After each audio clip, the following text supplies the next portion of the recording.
She frowned, clearly puzzled. Ink, yes. We use it for labeling costumes and keeping inventory. It's durable, doesn't smudge. Why do you ask? Poirot produced one of the threatening letters, holding it carefully by the edges. This inket matches the type you use. And the paper, it is the same as that used by the Opera House's correspondence office. Can you explain this? Madame Rousseau's face paled, but she held his gaze. I don't know anything about those letters. I use the ink for my work. Nothing more. Anyone in this department could have taken a bottle. There are dozens of us here, coming and going. And the keys to the ink cabinet, Fournier interjected. Who has them? I do, she said. And my assistant, Jean. But we're careful. I can't imagine anyone stealing from us. Poirot's moustache twitched. Imagination, madame, is not required. Only facts. May we see this cabinet? She led them to a corner of the room, where a small wooden cabinet was secured with a brass lock. She opened it, revealing bottles of ink, pens, and stacks of paper. Poirot examined the contents closely, noting the precise arrangement. Everything is in order, he murmured. But order can conceal chaos, can it not?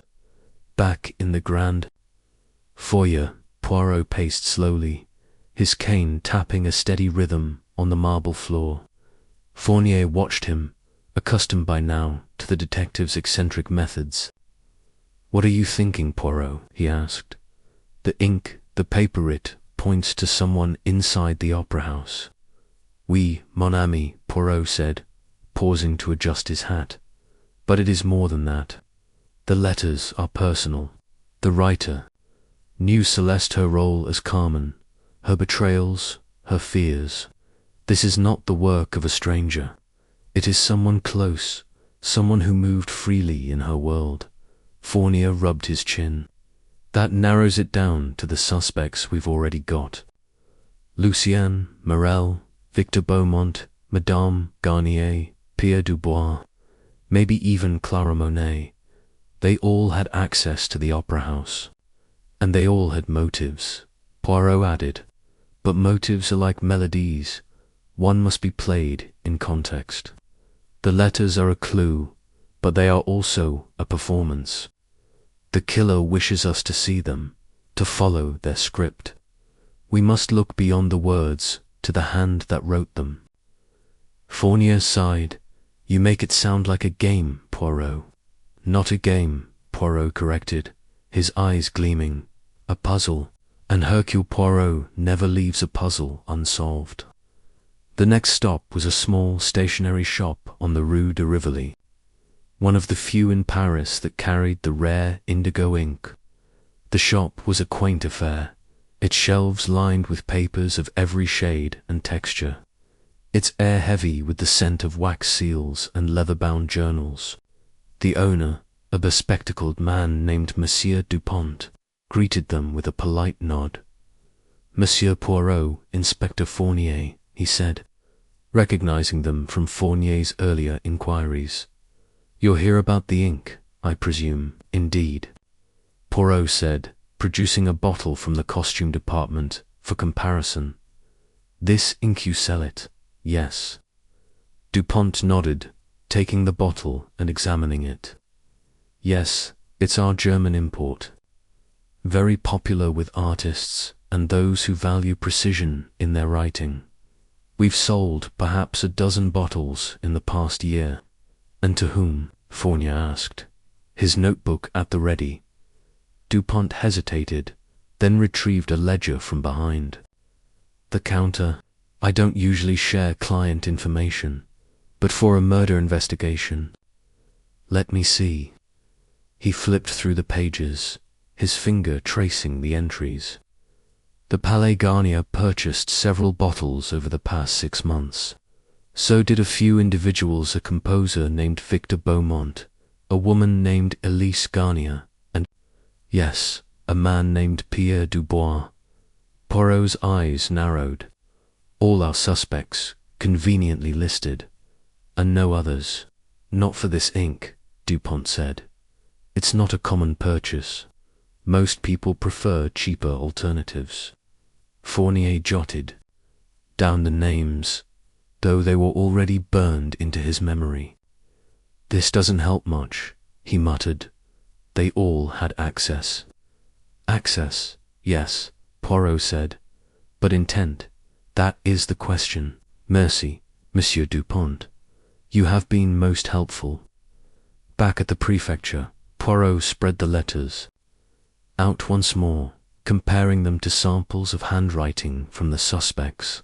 Lucien Morel's was sharp and angular.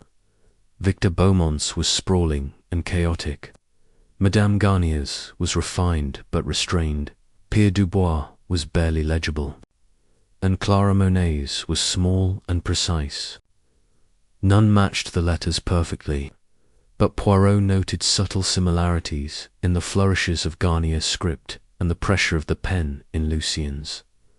The handwriting is disguised, Poirot concluded.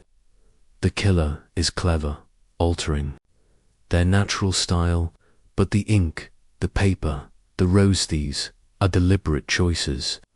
They want us to know they are part of the opera house, yet they hide in plain sight. Fournier leaned forward, his frustration evident. So what's our next move? We've got suspects, clues, but no clear path. Poirot smiled faintly. The next move, mon ami, is to observe. The killer is watching us, just as they watched. Celeste, we must stage a performance of our own to draw them out. A rehearsal, perhaps, where all our players are on stage. Fournier raised an eyebrow. You're planning something, aren't you? Always, Poirot said, his voice a low hum of anticipation.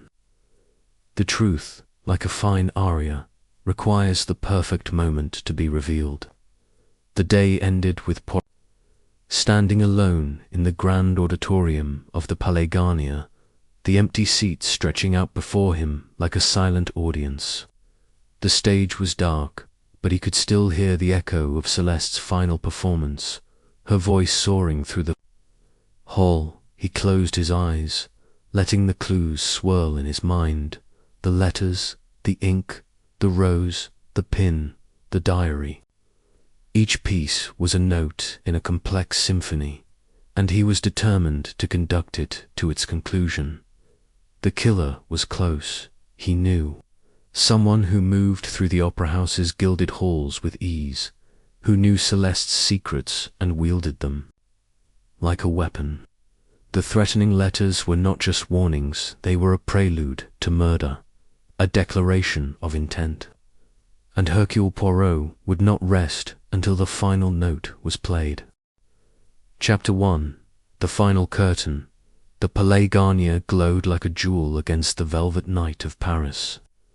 Its golden facade, illuminated by gaslights that flickered in the autumn breeze of 1935. The Grand Opera House, a monument to opulence and art, stood as the beating heart of the city's cultural elite. Inside, the air thrummed with anticipation, the murmur of the audience rising and falling like a tide. The chandeliers cast prisms of light across the crimson velvet seats, and the scent of perfume mingled with the faint musk of aged wood and polished brass. Tonight, the great soprano Madame Celeste Dubois was to perform as Carmen in Bizet's fiery opera, a role that had cemented her as the unrivaled star of the Parisian stage. Her voice, a cascade of molten gold, had drawn crowds from across Europe, and the sold-out performance promised a night of transcendence. Hercule Poirot, seated in a private box overlooking the stage, adjusted his pristine white tie and smoothed his immaculate mustache. He had come to Paris for a rare holiday, a respite from the demands of his little grey cells, as he so often called them. His friend, Inspector Jean-Paul Fournier of the Paris Screet, had insisted on this evening at the opera, claiming it would be a balm for Poirot's restless mind. Fournier, A broad-shouldered man with a penchant for Gallic charm sat beside him, his eyes gleaming with pride as he gestured toward the stage. "You will see, mon ami," Fournier said, his voice warm with enthusiasm. "Madame Dubois is a phenomenon. Her voice is like the angels themselves have descended to sing. And tonight, Carmen, she will set the stage ablaze." Poirot inclined his head, his green eyes sharp and observant beneath the brim of his hat. "Monsieur Fournier, I trust your judgment in matters of art, as I trust my own in matters of order and method. But I confess, it is not only the music that interests me tonight. The opera, it is a microcosm of human passion, n'est-ce pas? Love, jealousy, betrayal, all played out under the lights." Fournier chuckled, clapping Poirot on the shoulder. "Always the detective, even on holiday. Relax, Poirot. Let the music carry you away." Poirot's lips twitched in a small, enigmatic smile. The music, oui, but also the people. One does not observe the human heart without seeing its shadows. Below them, the orchestra began its overture, the strings swelling with the sultry, fateful notes of Carmen. The heavy curtains parted, revealing a vibrant tableau of Seville's sunlit streets. The stage came alive with color flamenco dancers in swirling skirts, soldiers in crisp uniforms, and at the center, Celeste Dubois, as Carmen, her presence commanding every eye. Her raven hair was swept into a high chignon, adorned with a single red rose, and her crimson gown clung to her form like a lover's embrace. When she opened her mouth to sing, her voice soared, rich and untamed, weaving a spell over the audience. Even Poirot, ever the skeptic of excess, found himself leaning forward, captivated by the raw power of her performance. The first act unfolded with electrifying intensity. Celeste's Carmen was a creature of fire and shadow, her every gesture laced with defiance and allure. The audience hung on her every note, their applause thunderous at the close of the habanera. As the second act began, Poirot's gaze wandered from the stage to the audience, his habit of observation never dormant. He noted the enraptured faces, the gloved hands clutching programs, the occasional whisper exchanged between lovers. In the box opposite, a woman in a silver gown watched with an intensity that bordered on obsession, her opera glasses fixed on Celeste. Beside her, a man in a dark suit fidgeted, his fingers drumming on the velvet railing. Fournier murmured, his voice barely audible over the music, "Who is that woman in the silver gown?" "She watches Madame Dubois with a most peculiar expression." Fournier followed Poirot's gaze. "That is Madame Elise Garnier, the opera house's most generous patroness. She has funded countless productions, but they say she and Celeste have no love for each other. A matter of pride, perhaps." Poirot's eyes narrowed. "Pride, mon ami, is often the prelude to darker passions." The performance continued, each act building toward the tragic climax of Carmen's tale. Celeste's voice never faltered, her portrayal of the doomed gypsy both heartbreaking and defiant. By the time the final act began, the audience was spellbound. Their collective breath held as Carmen faced her fate. The stage lights dimmed, the orchestra surged, and Celeste delivered her final aria with such piercing emotion that tears glistened in the eyes of those around Poirot.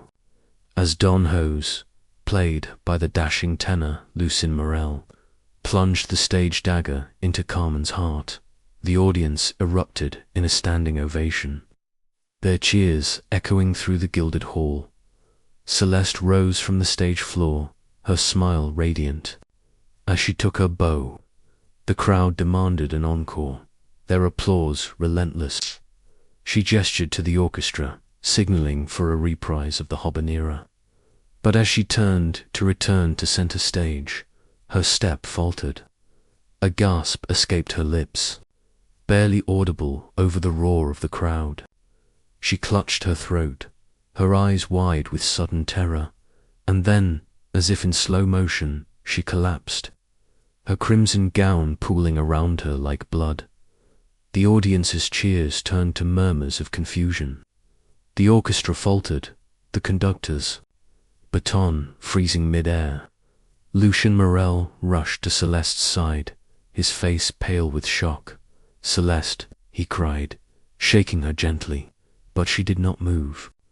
A woman in the front row screamed, and chaos erupted as ushers and stagehands converged on the scene. Fournier was on his feet, his police instincts kicking in.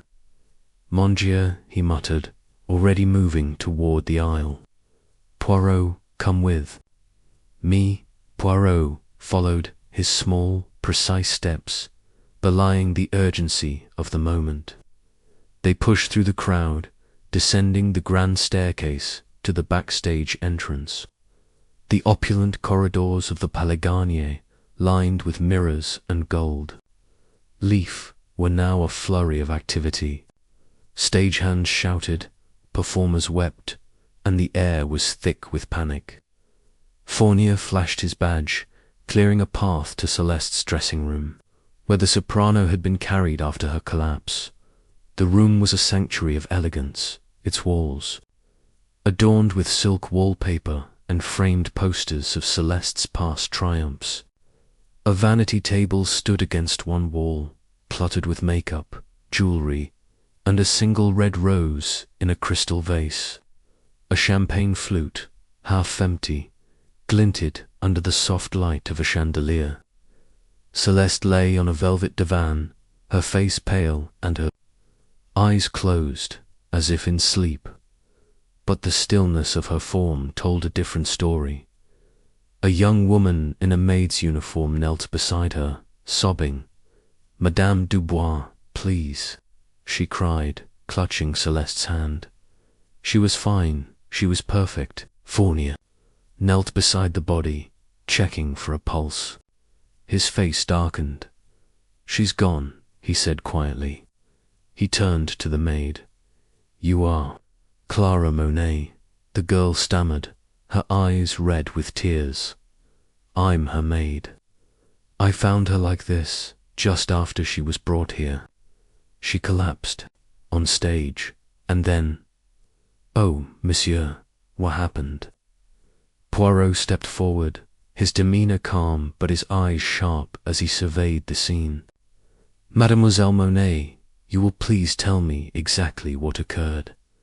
Every detail, it is of the utmost importance." Clara nodded, wiping her eyes. "Madame was wonderful tonight, as always. After her final bow, she came backstage to change. She asked for her champagne. She always has a glass after a performance. I poured it from the bottle on her vanity, the one reserved for her. She drank, and then she said she felt strange, dizzy. Before I could call for help, she was carried here, and then she was gone." Poirot's gaze fell on the champagne flute. He lifted it carefully, sniffing the contents. A faint, bitter scent lingered beneath the sweetness of the wine. "Cyanide, perhaps," he murmured to Fournier. "But we must be certain." Fournier nodded, already signaling to a uniformed officer to secure the room. "I'll have the glass tested immediately. And the bottle." Poirot moved to the vanity, his gloved fingers brushing over the red rose. Its petals were flawless, its stem freshly cut. "This rose," he said softly, "it is not from the stage. Carmen wears a rose, oui, but this one is different. It is." Personal. Fournier raised an eyebrow. "A gift, perhaps, from an admirer, or a warning," Poirot replied, his voice low. He turned to Clara. Mademoiselle, did Madame Dubois receive any gifts tonight? Flowers, letters, anything unusual? Clara hesitated, then nodded. The rose was here when we arrived this evening. I thought it was from Monsieur Beaumont Victor, her friend. He often sent her flowers. Poirot's eyes gleamed. Victor Beaumont, the composer. And where is he now? Clara pointed toward the corridor. He was backstage, watching the performance. He's always there for her shows. Fournier dispatched an officer to find Beaumont. Meanwhile, Poirot continued his inspection, his movements precise and deliberate. He noted a faint scratch on Celeste's hand, barely visible against her pale skin. Curious, he murmured, bending closer. This markit is fresh, not a cut, but a scratch, perhaps from a pin or a thorn. The dressing-room door burst open, and a young man in a disheveled tuxedo stormed in. His dark hair was wild, his eyes blazing with grief. "Celeste," he cried, lunging toward the divan. Fournier intercepted him, holding him back. "Monsieur, you are?" Fournier demanded. "Lucien Morel," the man said, his voice breaking. "I played Don Joe's tonight. Celeste can't be dead. It's impossible." Poirot studied Lucien, noting the sweat on his brow, the tremor in his hands. "Monsieur Morel, you were with Madame Dubois on stage. Did you notice anything unusual during the performance?" Lucien shook his head, his eyes fixed on Celeste's body. She was perfect, as always. We finished the final scene, and she took her bow, then she fell. I thought she was exhausted, but this... He choked back a sob. Poirot's gaze softened, but his mind was racing. "Monsieur, you will please remain here. There are questions that must be asked." As more police arrived, the dressing room became a hive of activity. Officers cordoned off the area, and a doctor confirmed Celeste's death, pending an autopsy. Fournier pulled Poirot aside, his face grim. "This is no accident, Poirot. Cyanide doesn't find its way into champagne by chance. And the locked room only Clara had access, and she swears the door was bolted from the inside." Poirot nodded, his fingers steepled. A locked room, a poisoned glass, a mysterious rose, and a scratch on the hand. The puzzle, it begins to take shape. "But we must have order, Fournier. We must question everyone who was near Madame Dubois tonight." Fournier sighed. "You're right, of course. But the opera world is a nest of vipers, jealousy, ambition, love affairs. Where do we start?" Poirot's eyes twinkled. "We start, mon ami, with the human heart, for it is there that all crimes begin." The investigation began in earnest, with Fournier organizing interviews and Poirot observing the cast and crew. The backstage corridors buzzed with whispered rumors. Celeste had enemies, rivals who envied her fame, lovers she had spurned, and debts that lingered like shadows. Among the suspects, Poirot noted Madame Elise Garnier, who had slipped away during the chaos, her silver gown a fleeting glimpse in the crowd. Victor Beaumont was found pacing outside, his face a mask of anguish. And then there was Pierre Dubois, Celeste's estranged husband, rumoured to have been seen lurking near the opera house earlier that evening, as the night wore on. Poirot stood alone in the dressing room, his eyes sweeping over the scene. The red rose seemed to mock him, its beauty a stark contrast to the tragedy it framed. He picked it up, turning it in his gloved hands. "You have a story to tell, ma petite," he murmured, "and Hercule Poirot will hear it." The stage was set, the players assembled, and the mystery of Celeste Dubois' death had begun. In the heart of Paris, under the glittering lights of the Palais Garnier, Poirot's little grey cells were already at work, unravelling the threads of a crime that would stun the city and reveal the darkest secrets of its brightest star. The hours passed, and the opera house grew quiet, its grandeur now tinged with mourning. Poirot remained, his mind a whirl of details. The champagne, the rose, the scratch, the locked door. Each was a piece of the puzzle, but the picture was far from complete.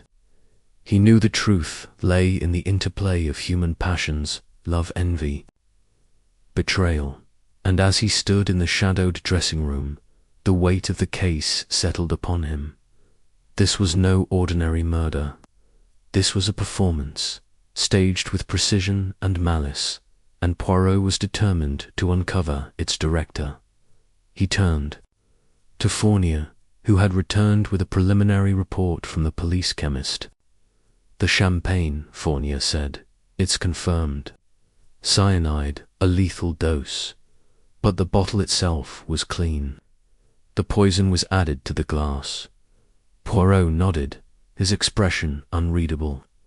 "And so we have a murderer who is both bold and precise." They knew Madame Dubois' habits, her love of champagne after a performance. But the scratch, Fournier, it troubles me. It is not consistent with cyanide in a glass. Fournier frowned. "You think there's more to it?" "There is always more, mon ami," Poirot said, his voice soft but certain. "The truth, it hides in the details. And Hercule Poirot will find it." As the first light of dawn crept through the windows of the Palais Garnier, the investigation was only beginning. The city of Paris awoke to headlines of shock and sorrow. Opera star Celeste Dubois, dead at 32. The world mourned. But Poirot saw beyond the grief. Somewhere in the glittering world of the opera, a killer waited, their secrets buried in the shadows of ambition and desire. And Hercule Poirot, with his unmatched intellect and unrelenting pursuit of truth, would bring those secrets to light. Chapter 2. The cast of suspects. The Palais Garnier shimmered under the weight of its own opulence, its golden chandeliers casting a warm, ethereal glow across the grand foyer. The audience had dispersed, their murmurs of awe and shock at Celeste.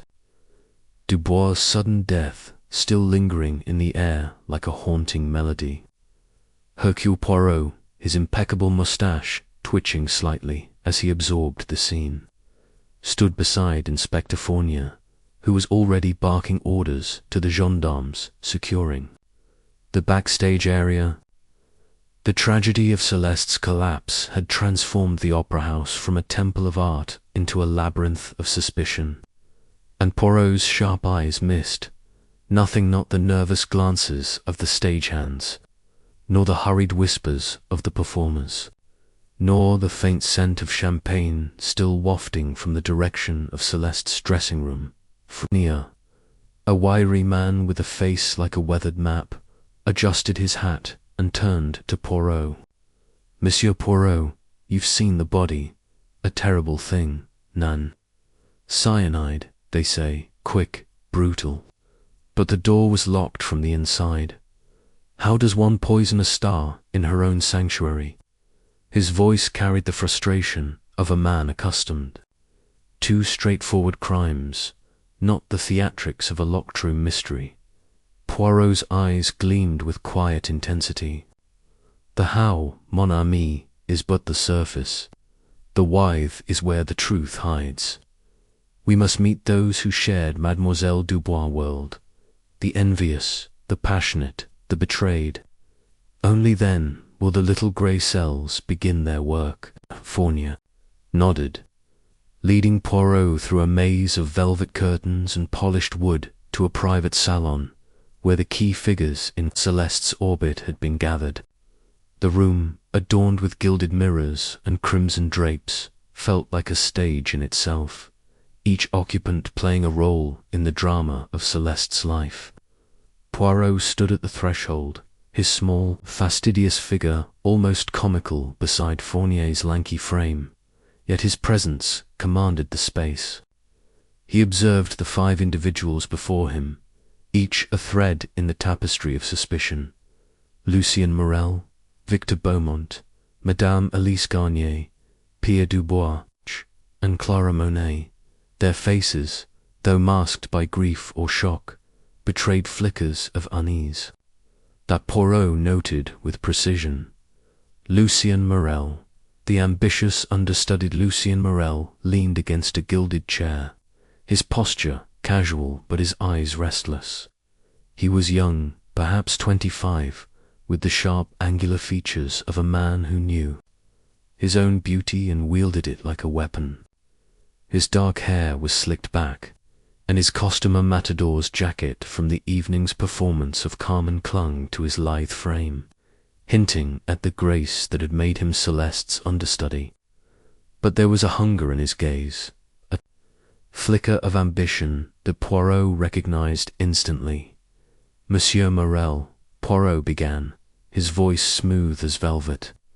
You were Mademoiselle Dubois, Shadow, Nan, always ready to step into her light should she falter. Lucien's lips curled into a faint, practiced smile. A crude way to put it. Monsieur Poirot, I was her understudy, yes, but I admired Celeste.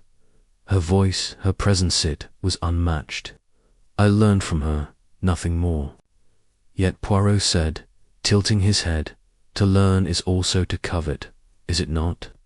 The role of Carmen is a prize, and you, I understand, are next in line to claim it. The room grew still. Lucien's smile faltered, and his fingers tightened. On the chair, I didn't want her dead, if that's what you're implying. I was on stage when it happened, performing in the ensemble. Ask anyone, Fournier interjected, flipping through a notebook. We will verify, Monsieur Morel. But witnesses saw you near Celeste's dressing room before the performance. Care to explain? Lucien's eyes darted to the side, then back. To Poirot, I was delivering a message from the director.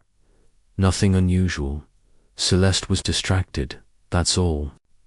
Poirot's mustache twitched. Distracted, you say? By what, or perhaps by whom? Lucien hesitated, his jaw tightening. She didn't say she was always nervous before a performance. You know how stars are. Poirot said nothing but his gaze lingered on Lucien, noting the faint sheen of sweat on his brow despite the coolness of the room. Ambition, Poirot mused, was a flame that could warm a career or burn it to ash. Lucien Morel, he decided, was a man whose flame burned dangerously. Bright. Victor Beaumont, the volatile composer. Poirot's attention turned to Victor Beaumont, who stood apart from the others, his broad shoulders hunched as if carrying an invisible burden. Victor was in his late 30s, with a mane of unruly chestnut hair and eyes that smouldered with a mix of genius and torment. His reputation as a composer was formidable. His scores for Carmen and other operas lauded for their passion, but his temper was equally legendary. As Celeste's lover, he had been a fixture in her life, his music intertwined with her voice.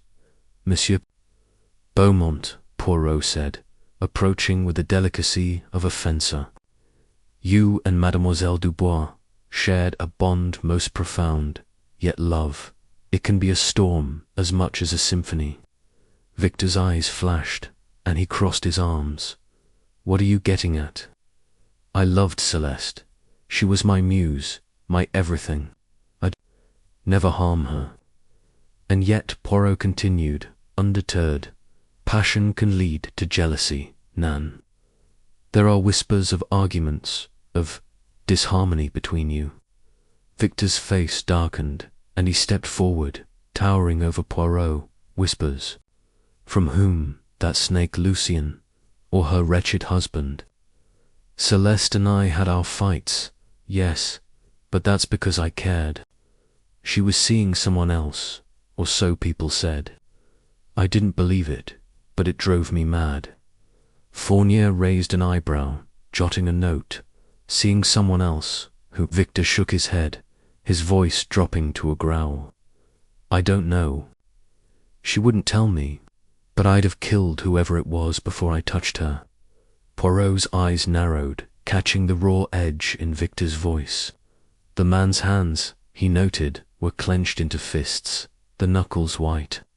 A composer thought was a creator of worlds, but also a destroyer when his heart was wounded. Victor Beaumont's score, it seemed, had notes of rage that could not be ignored. Madame Elise Garnier, the wealthy patroness Madame Elise Garnier, sat in a plush armchair. Her silver hair swept into an elegant chignon, her emerald gown catching the light like a peacock's tail. She was in her 60s, with the poised grace of a woman who had spent decades commanding attention, yet her eyes held a coldness that chilled the room. As the opera house's primary patroness, her wealth and influence were unmatched, but her disdain for Celeste was an open secret. Madame Garnier, Poirot said, bowing slightly. Your generosity sustains this magnificent theatre, yet it is said you and Mademoiselle Dubois were not, shall we say, in harmony. Madame Garnier's lips thinned, and she adjusted a diamond bracelet on her wrist. Celeste was a talent, I'll grant her that, but she was ungrateful. I offered her patronage, my personal support, and she rejected it publicly. She humiliated me, Monsieur Poirot, and I do not forgive I. Poirot tilted his head, his voice soft but probing. Humiliation, madame, is a powerful motive, and your knowledge of the opera house its passages, its secrets must be vast. Her eyes narrowed, but her composure held. I know every corner of this building, yes. It bears my name, after all. But I was in my box during the performance, surrounded by guests. I had no part in this tragedy. Fournier glanced at Poirot, sensing the undercurrent of tension. Will confirm your whereabouts, madame. But tell me, did you ever write to Celeste, perhaps to express your displeasure? Madame Garnier's fingers paused on her bracelet, and for a moment her mask slipped, revealing a flicker of unease. Write to her, why would I? I have no need for such petty gestures. Poirot smiled faintly, noting the slight tremor in her voice. A woman of power, he thought, was dangerous when scorned, and Madame Garnier's pride was a fortress that had been breached. Whether that breach had led to murder, however, remained to be seen. Pierre Dubois, the estranged husband Pierre Dubois, stood near the window, his back to the room, as if distancing himself from the others. He was a man in his 40s, once handsome, but now worn by time and bitterness, his dark suit rumpled and his face shadowed with stubble. As Celeste's estranged husband, he had been absent from her life for years, yet recent sightings of him arguing with her had raised eyebrows. Monsieur Dubois, Poirot said, approaching with a measured step. Your marriage to Mademoiselle Dubois ended, yet you returned to Paris. Why now, when her star shone so brightly? Pierre turned, his eyes bloodshot and defiant. I came to settle things, that's all. Celeste owed me money, time, something. Her fame ruined us. She left me in the dust while she pranced about in silks. Settle things, Poirot repeated, his tone deceptively mild. And did this settling involve threats, arguments, perhaps, witnessed by others? Pierre's jaw clenched. We fought, yes, in her dressing room a week ago. She laughed at me, called me pathetic, but I didn't kill her. I wasn't even here tonight. Fournier stepped forward, his notebook open. That's not what we've heard, Monsieur Dubois. A stagehand saw you skulking near the backstage entrance yesterday. Care to explain? Pierre's face flushed, and he ran a hand through his thinning hair. I was looking for her, that's all. I wanted to talk. But I didn't see her, and I left. Poirot's eyes flicked to Pierre's coat, noting a faint bulge in the pocket. And what, monsieur, do you carry with you? A memento, perhaps, of your lost love. Pierre's hand moved instinctively to his pocket, then froze. Nothing. Just personal effects. Poirot said nothing, but his gaze lingered, sharp and unrelenting. A man scorned, he thought, was a man capable of desperate acts. And Pierre Dubois carried the weight of a broken heartland, perhaps something more. Clara Monet. The loyal maid Clara Monet sat in the corner, her hands folded tightly in her lap. Her plain grey dress a stark contrast to the opulence around her. She was young, barely 20, with a pale face and wide, anxious eyes that darted between Poirot and the others. As Celeste's maid, she had been the first to find the body, her screams alerting the stagehands. Mademoiselle Monet said gently, his voice softening as he approached, you were closest to Mademoiselle Dubois. Her confidant, perhaps. Tell me, what was her state of mind before this tragedy?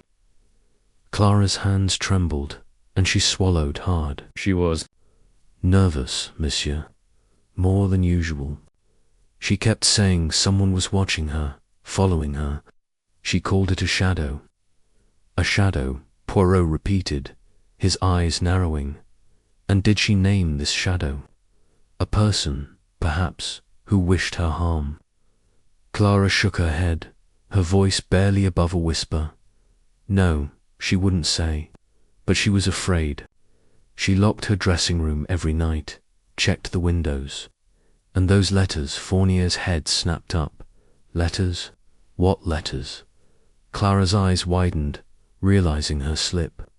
I wasn't supposed to say. She got letters, anonymous. Ones, they told her to leave the stage, or worse. Poirot's moustache twitched, and he leaned closer.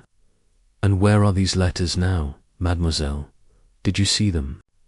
Clara nodded, her voice trembling. She burned them, said they were nonsense, but I could tell they scared her.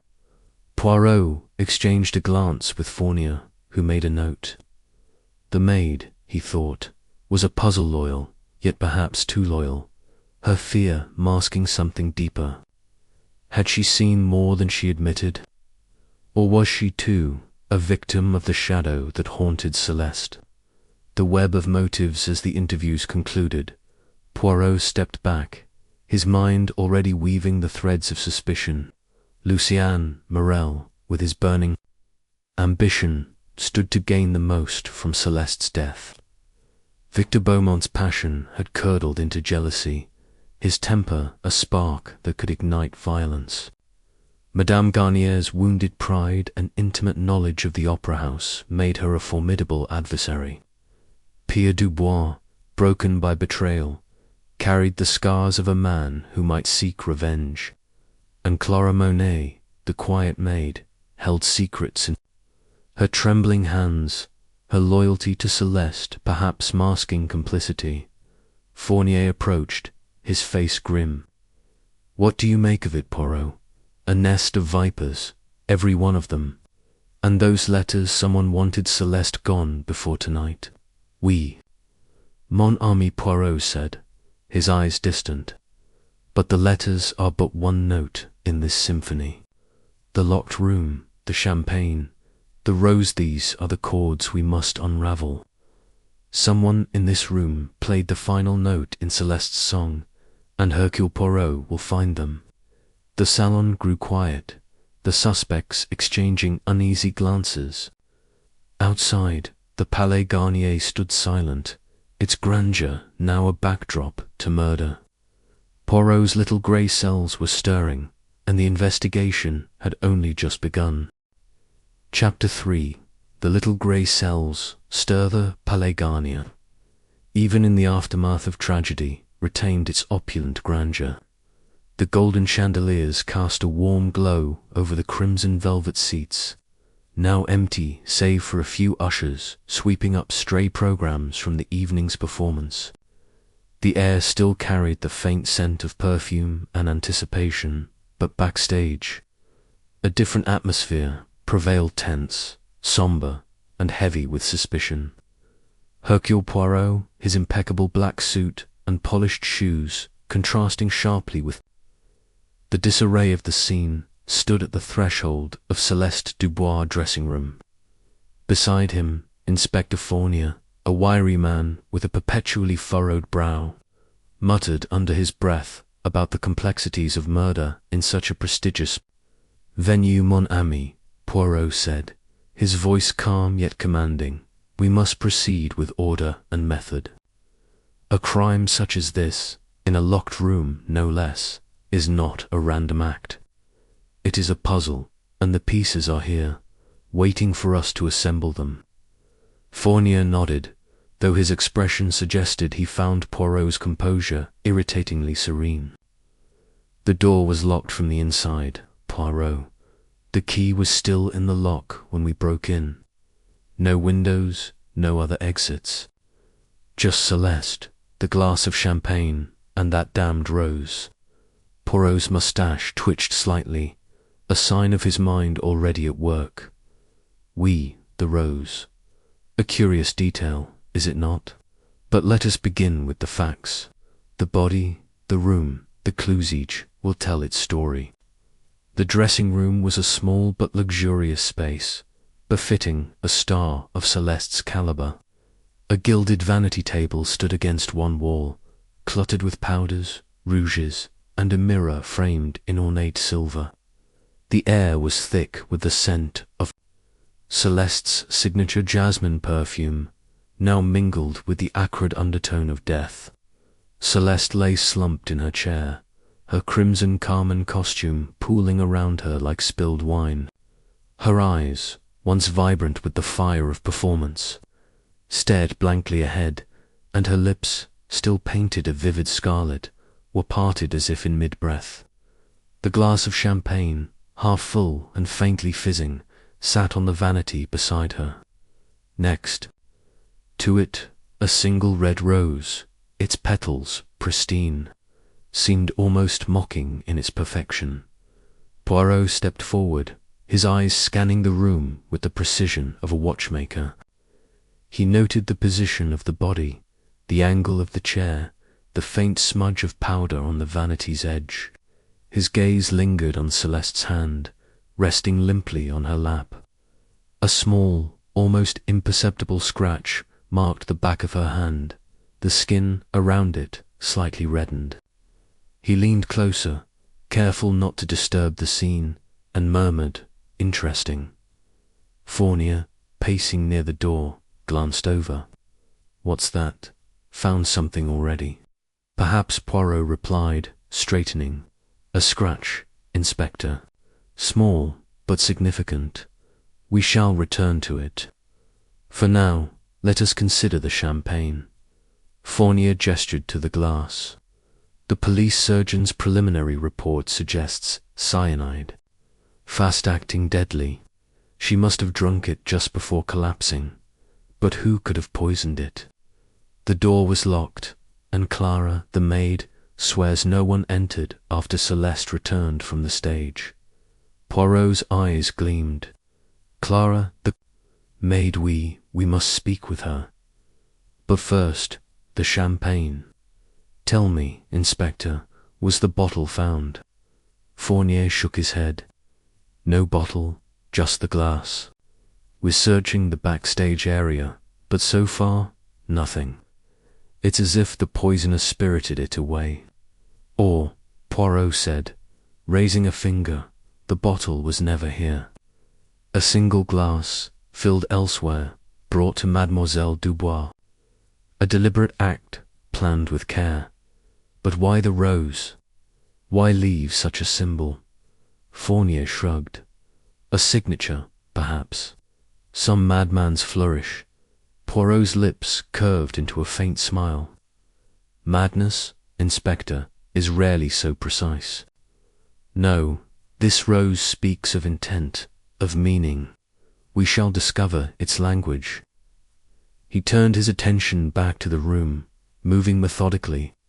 The vanity held a silver hairbrush, a pair of gloves, and a small velvet box containing Celeste's jewelry, pearl necklace, diamond earrings, and a sapphire ring, all untouched. The wardrobe in the corner was slightly ajar, revealing a cascade of costumes, silks, satins, and velvets in every hue. Poirot's fingers brushed the edge of the carmine costume Celeste wore, its intricate embroidery catching the light. He paused, noting a faint snag in the fabric near the sleeve, barely visible. Inspector Poirot called, "Have your men examined the costume closely?" Fournier frowned. "Not yet." The surgeon was focused on the body. Why, Poirot did not answer immediately. Instead, he crouched beside Celeste's chair, studying the floor. A faint smear of dust caught his eye, as if something had been dragged or brushed aside. He followed the trail to the base of the vanity, where a single petal from the red rose lay half hidden beneath the table's edge. He retrieved it with a pair of tweezers, holding it up to the light. "A petal," he said softly, "detached, yet not crushed. It fell here, perhaps, as the rose was placed." Fournier rubbed his temples. "You're seeing clues where I see nothing, Poirot. A petal, a scratch, what does it mean? It means, mon ami, that we are dealing with a mind that plans, that calculates. The locked room, the poison, the rosal are part of a design. But the design is not yet clear. We must question those who were closest to Mademoiselle Dubois."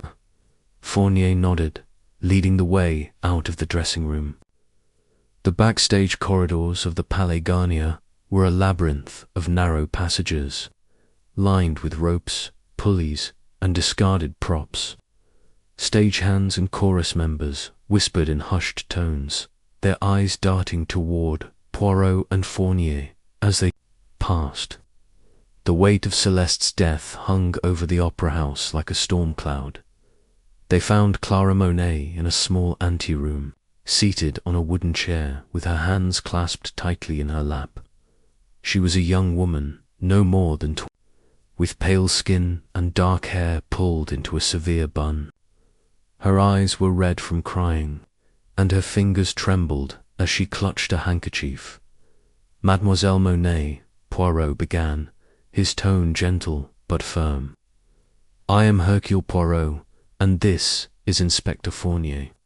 We must speak of Mademoiselle Dubois and the events of this evening." Clara's eyes widened, and she nodded quickly. "I'll tell you everything I know, monsieur. It's so terrible. She was like a star, brighter than anyone who could do this." "That is what we seek to uncover," Poirot said, seating himself across from her. "Tell me, when did you last see Mademoiselle Dubois alive?" Clara swallowed hard, her voice barely above a whisper. It was after her final aria. "She came. Off the stage, glowing, you know. The audience was roaring for an encore. She went to her dressing room to touch up her makeup. I brought her the champagne. She always had a glass after a performance. It was her ritual." "The champagne," Poirot said, leaning forward. "You brought it to her." "From where?" "From the green room," Clara replied. "There's always a bottle there for the performers. I poured it myself, just a few minutes before she went back on for the curtain call." "And you saw no one else in the dressing room?" Poirot asked. Clara shook her head. "No, monsieur. She was alone. I left her to change her earrings. She wanted the sapphires for the encore." I went to fetch her shawl, and when I came back, her voice broke, and she pressed the handkerchief to her eyes. She was gone. Poirot's gaze softened, but his mind remained sharp. Mademoiselle, did you notice anything unusual this evening? Anything at all, no matter how small? Clara hesitated, her fingers twisting the handkerchief. She was nervous tonight, more than usual. She kept looking over her shoulder, as if she expected someone to be there. She said something about a shadow watching her. A shadow, Poirot repeated, his interest piqued. Did she say more? No, monsieur, just that, a shadow. I thought she meant the pressure of the performance, but now... Clara's voice trailed off, and she shivered. Fournier, standing near the door, interjected, "We've had reports of threatening letters sent to Celeste in the weeks before her death. Did she mention those to you?" Clara's eyes widened further. Letters? No. She never said anything about letters. But she was afraid, I could tell. She didn't sleep well, and she was always checking the locks on her dressing room door. Poirot exchanged a glance with Fournier. "Merci, mademoiselle." "Monet, you have been most helpful. If you remember anything else, you will inform us. Oui." Clara nodded, her expression a mixture of grief and fear. As Poirot and Fournier stepped back into the corridor, the inspector sighed. A shadow, letters, a locked room. This case is a tangle, Poirot. Nan, Poirot said, his eyes bright with determination. It is a tapestry, Inspector, and every thread has its place. The champagne, the scratch, the rose, the shadow wall are connected. We must simply find the pattern. They returned to the dressing room, where the police surgeon had arrived to conduct a more thorough examination of the body. Dr. Lefebvre, a stout man with a greying beard, was crouched beside Celeste, his gloved hands carefully inspecting her. He looked up as Poirot and Fournier entered. "Cyanide, no doubt about it," Lefebvre said gruffly. The smell on her breath, the rigid, unmistakable. She was dead within minutes of ingesting it. "Minutes," Poirot repeated, his mind racing. "And the champagne, doctor, is it the source?" Lefebvre gestured to the glass. "I've sent a sample to the lab, but the faint almond-like odor suggests cyanide. She likely drank it just before collapsing." Poirot nodded, though his expression remained skeptical. "And the scratch on her hand? Could it have played a role?" Lefebvre frowned, peering at Celeste's hand. "A scratch? It's minor, but it could be significant if the poison was applied topically. Some cyanides can be absorbed through the skin, though it's rare. I'll need to test the tissue around it." "Do so," Poirot said. "And the time of death, can you be precise?" Lefebvre glanced at his watch. "Based on the body's condition, I'd say she died between 10 and 10:30 this evening. The performance ended around 10, so it happened shortly after." Poirot's mind churned. The timeline was tight. Celeste had finished her final aria, returned to her dressing room, and collapsed all within a narrow window. The locked door suggested no one had entered or left, yet the poison had found its way to her. And the rose, why, the rose. He paced the room, his polished shoes clicking softly on the hardwood floor. The vanity, the costume, the petal, the scratchel were pieces of the puzzle, but they did not yet fit. He stopped at the wardrobe, opening it fully to examine the costumes inside. Each was meticulously hung, labelled with Celeste's name, and the opera for which it was designed. He ran his fingers along the fabrics, pausing at the Carmen costume's sleeve. The snag he had noticed earlier was more pronounced under closer inspection, and he found a tiny thread caught in the embroidery. as if something had been pinned or caught there. Inspector Poirot said, beckoning Fournier over. This snagit is not accidental. Something was attached to the costume, perhaps removed in haste. Fournier squinted at the fabric. A pin, maybe, or a brooch. Perhaps, Poirot said, or something more sinister. We must have the costume analyzed for traces of poison. Fournier scribbled a note. I'll have the lab boys look at it. But Poirot, what about the rose? You keep circling back to it. Poirot's eyes gleamed. The rose, mon ami, is not merely a flower. It is a message. In the language of flowers, a red rose speaks of passion, of love, but also of secrets, of blood. Whoever left it did so with purpose. It is a clue to the killer's mind. Fournier groaned. You and your metaphors. I'll stick to fingerprints and lab reports. Poirot smiled faintly. And I, Inspector, shall rely on the little grey cells. They are stirring, and they tell me that this murder is not a simple act of vengeance. It is personal, calculated, and deeply rooted in the world of this opera house.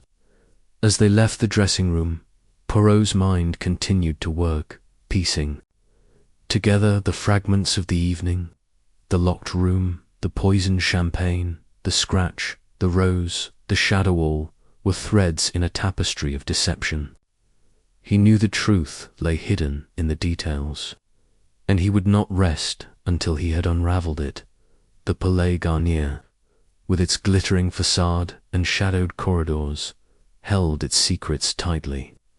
But Hercule Poirot was a man who thrived on secrets, and he was determined to bring them into the light. The following day, Poirot and Fournier reconvened at the opera house, where the atmosphere had grown even more tense. The performers, stagehands, and management were on edge, whispering about Celeste's death and casting suspicious glances at one another. Poirot, ever observant, noted the undercurrents of fear and mistrust as he and Fournier made their way to the manager's office. Monsieur Renaud, the opera house's director, was a portly man with a penchant for dramatics. He greeted them with a flourish, though his face was pale and his hands trembled slightly. Messieurs, this is a catastrophe. The star of our season, dead. The press is circling like vultures, and the patrons are demanding answers. What progress have you made? Fournier, ever the pragmatist, replied, We're pursuing several leads, Monsieur Renaud. The poison was likely cyanide, and we're investigating how it was administered. Monsieur Poirot here has some theories. Poirot inclined his head. Theories, but they require confirmation. Monsieur Renaud, tell me, who had access to Mademoiselle Dubois' dressing room in the hours before her death? Renaud hesitated, his fingers drumming on his desk. Well, the dressing room was hers alone, of course. Only Celeste, her maid, Clara, and perhaps the wardrobe mistress would have had reason to enter. The door was always locked when she wasn't there. She was very particular about that. And the key? Poirot asked. There's only one. As far as I know, Renaud said. Celeste kept it with her. She was cautious, you might say. Especially recently. Poirot's eyes narrowed. Cautious, you say, because of the threatening letters. Renaud's face paled further. You know about those? Yes, she showed me one or two. Horrible things, written in a fine hand, but full of venom. She thought they were from a jealous rival, but she wouldn't say who. Fournier interjected, We've secured the letters, Poirot. They're with the police now, being analysed for fingerprints and handwriting. Born, Poirot said. And the champagne, Monsieur Renaud, who provided it. Renaud shrugged. It's a tradition. A bottle is always placed in the green room for the lead performers. The staff handles it. Clara usually fetched it for Celeste. Poirot nodded, filing the information away. The green room, a communal space for performers, was a potential weak point. Anyone could have tampered with the bottle before Clara poured the glass, but the locked room complicated matters. How had the poison reached Celeste? They left Renault's office and made their way to the green room. A cozy space filled with plush armchairs and a long table laden with refreshments. A few performers lingered there, sipping coffee and whispering among themselves. Poirot's presence drew curious glances, but he ignored them, focusing on the table where the champagne bottle would have been. "Inspector," he said, "we must trace the journey of that glass, from the bottle to Clara's hands to Celeste's lips. Every step is critical." Fournier nodded, signaling to a nearby officer to begin questioning the staff. Poirot, meanwhile, examined the table, noting a faint ring of condensation where a bottle might have rested. He crouched down, peering beneath the table, and found a tiny shard of glass, no larger than a thumbnail, glinting in the light. "Voila," he murmured, retrieving it with his tweezers. A fragment, perhaps from the bottle itself. Fournier leaned over. "You think it was broken, smashed to hide evidence, or discarded?" Poirot said. "We shall see what the laboratory tells us." As they continued their investigation, Poirot's mind returned to Clara's words about the shadow Celeste had feared. The term was vague, yet evocative. Was it a person lurking in the wings of the opera house, or a metaphor for Celeste's own anxieties? The threatening letters suggested a tangible threat, but the locked room pointed to an intimate betrayal. Someone close to Celeste had orchestrated her death, and Poirot was determined to uncover who. The day wore on, with Poirot and Fournier interviewing stagehands, chorus members, and the wardrobe mistress, Madame Leclerc. She was a stern woman, with sharp eyes and a nonsense demeanor, and she confirmed that Celeste's costumes were handled only by herself and Clara. No one else touched them, Madame Leclerc insisted. "I'm meticulous, monsieur. Every pin, every stitch is accounted for." And yet, Poirot said, there is a snag in the Carmen costume, a small tear, as if something was removed. Madame Leclerc frowned, clearly affronted. "Impossible. I inspected that costume myself before the performance. It was flawless." Then, perhaps, Poirot said, the damage occurred during the performance, or after. Madame Leclerc's expression softened slightly, replaced by unease. "Think someone tampered with it. But why?" "That, madame, is what I intend to discover," Poirot said.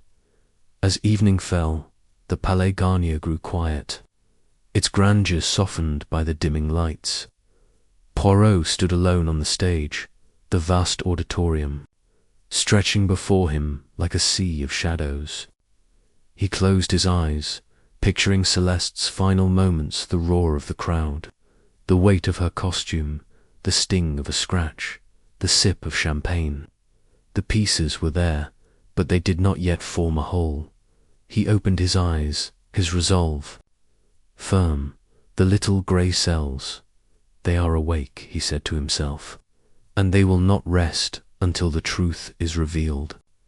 The investigation was only beginning, but Poirot knew that every clue, no matter how small, would lead him closer to the killer.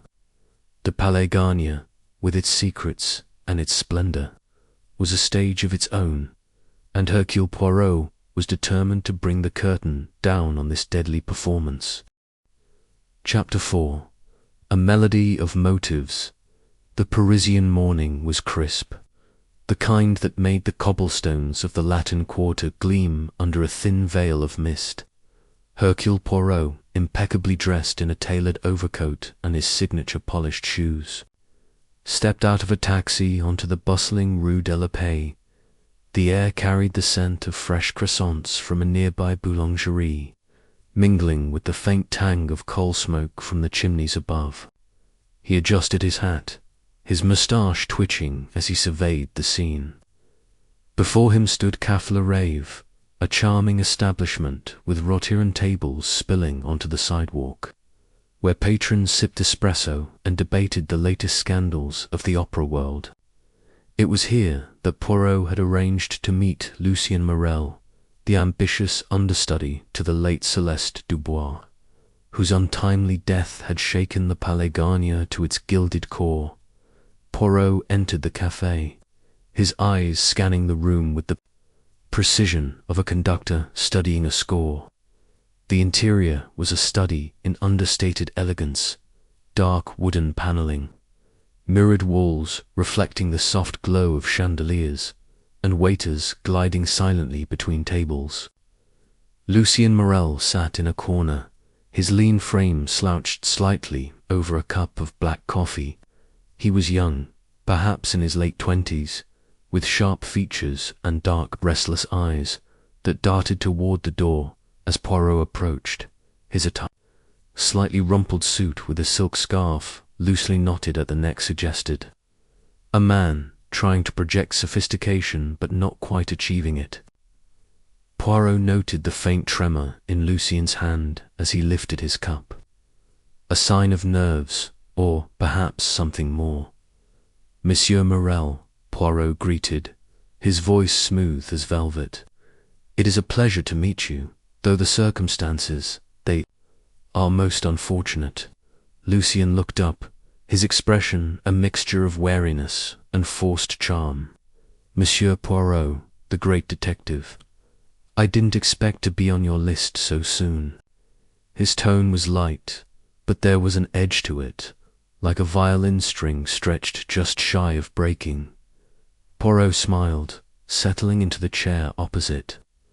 When a star such as Mademoiselle Dubois falls, it is only natural that one begins with those who stood in her shadow.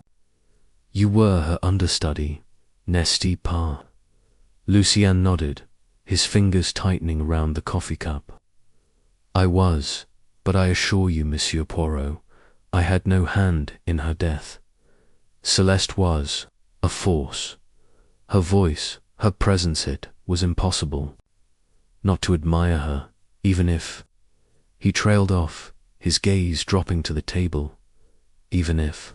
Poirot prompted, his green eyes gleaming with curiosity.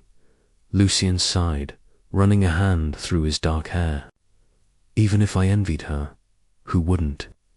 She had everything: fame, adoration, the best roles. I've been with the opera for 3 years, always waiting for my chance. But Celeste, she was untouchable. Poirot leaned back, his fingers steepled. Envy, Monsieur Morel, is a powerful motive, and I am told you were seen near Mademoiselle Dubois's dressing room before her final performance. Perhaps you can enlighten me as to why. Lucien's eyes widened, a flush creeping up his neck. Who told you that? It's nonsense. I was on stage, preparing for the ensemble scenes. I had no reason to be near her dressing room. Poirot's moustache twitched, a subtle sign of his amusement. And yet, a stagehand most reliable, these stagehands, with their eyes everywhere, claims to have seen you in the corridor, not far from Mademoiselle Dubois's door. You were, perhaps, delivering a message, or something else. Lucien's jaw tightened, and for a moment Poirot thought he might bolt from the café. But the young man took a deep breath, forcing a smile. I may have passed by. The opera house is a labyrinth, Monsieur Poirot. One can hardly avoid certain corridors. But I swear I didn't see Celeste that night. Not until it was too late. The waiter, a wiry man with a pencil-thin mustache, approached to refill Lucien's coffee. As he poured, Poirot's keen ears caught a snippet of conversation from a nearby table where two patrons were discussing the opera's latest gossip. "Did you hear?" one whispered. "They say Morel was muttering about taking her place just before the performance. Bold as brass, that one." Poirot's gaze flickered to the waiter, who lingered, a moment too long, his eyes darting toward Lucien. The detective made a mental note. Waiters, like stagehands, were invisible observers. Privy to secrets, their patrons often forgot they'd spoken aloud. He turned his attention back to Lucien. "Taking her place, Monsieur Morel. A curious phrase. Tell me, what did you mean by it?" Lucien's face paled, his coffee cup clattering slightly against its saucer. I don't know what you're talking about. I never said that. People gossip, Monsieur Poirot. The opera world thrives on it. They'll say anything to tarnish a rival." "Perhaps," Poirot said, his tone mild but his eyes sharp. "But gossip, like music, often carries a kernel of truth. You desired Celeste's role, did you not? The role of Carmen, the star of the season. It would have been a triumph for you, a chance to step into the spotlight."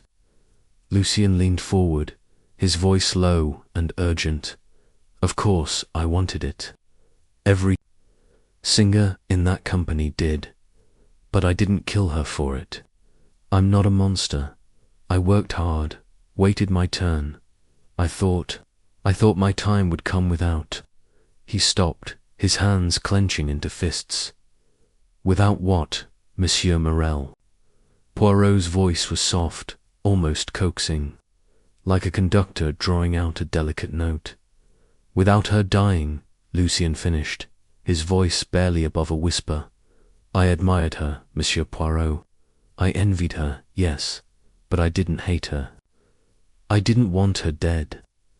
Poirot studied the young man, noting the sweat beating on his forehead, the way his eyes avoided contact. There was truth in Lucien's words, but not the whole truth. The detective's little grey cells, as he called them, were already at work, piecing together the notes of this discordant melody. Envy, opportunity, and a convenient alibi that was not quite airtight. Lucien Morel was a suspect worth watching. The interview continued for nearly an hour, with Poirot probing gently but relentlessly.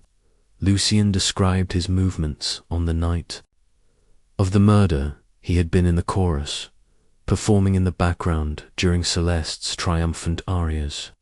He claimed to have returned to the chorus dressing room after the performance, mingling with other singers until the news of Celeste's collapse broke. But his account was vague, lacking the precision Poirot craved.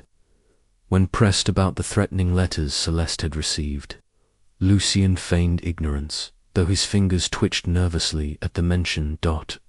As Poirot rose to leave, he paused, turning back to Lucien with a deceptively casual air. "One final question, Monsieur Morel. The red rose found on Mademoiselle Dubos's vanity do you know anything of it? A gift, perhaps, from an admirer?" Lucien's expression hardened, but he shook his head. "I don't know anything about a rose. Celeste had plenty of admirers. It could have been anyone." "Indeed," Poirot murmured, tipping his hat. "Mercy. Monsieur Morel, we shall speak again, I think." As Poirot stepped back into the Parisian sunlight, he felt the weight of the mystery settling around him like a heavy cloak. Lucien Morel was ambitious, perhaps desperate, but was he a murderer? The overheard remark about taking her place lingered in Poirot's mind, as did the stagehand's claim of seeing Lucien near the dressing room.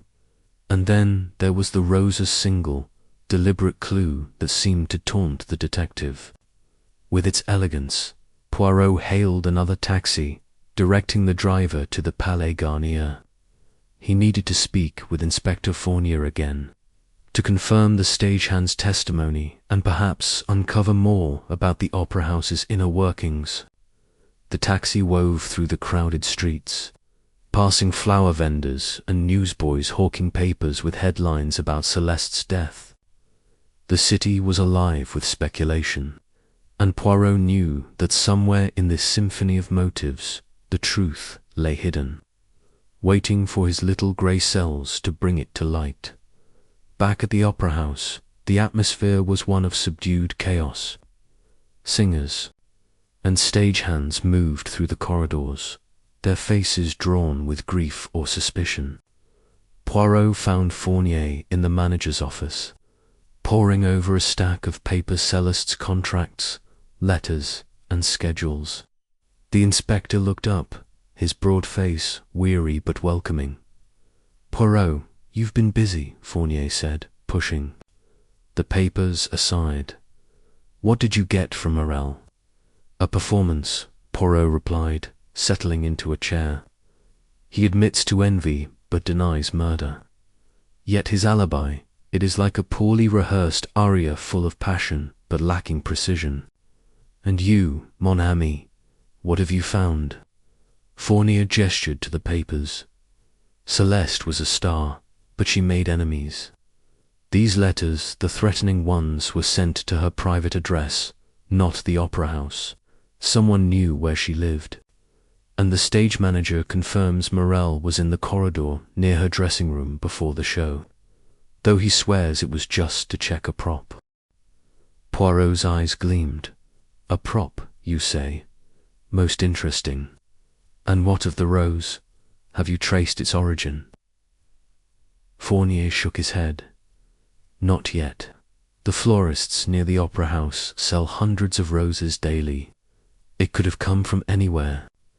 But I'll have my men check the local shops." "Bon," Poirot said, rising. "I shall return to the dressing room, Inspector. There is something about that scene, the glass, the rose, the locked door that speaks to me. The truth, it is there, waiting to be heard." The dressing room was as Poirot had left it, a shrine to Celeste's brilliance, now tinged with tragedy. The vanity was cluttered with makeup, jewelry, and the single red rose, its petals still vibrant against the pale wood. The champagne glass sat nearby, its contents analyzed and confirmed to contain cyanide. Poirot paced the room, his mind a whirl of possibilities. The locked door suggested an inside job, yet the poison's delivery remained elusive. Was the champagne truly the method, or was it, as Poirot suspected, a distraction? He paused by the vanity, his fingers brushing the rose. Its thorns had been carefully removed, a detail that struck him as deliberate. A rose without thorns, a symbol, perhaps, of beauty stripped of its defenses. Or was it a message, a signature from the killer? Poirot's thoughts returned to Lucien Morel, his nervous demeanor, his vague alibi. The young man had motive and opportunity, but did he have the cunning to orchestrate such a crime?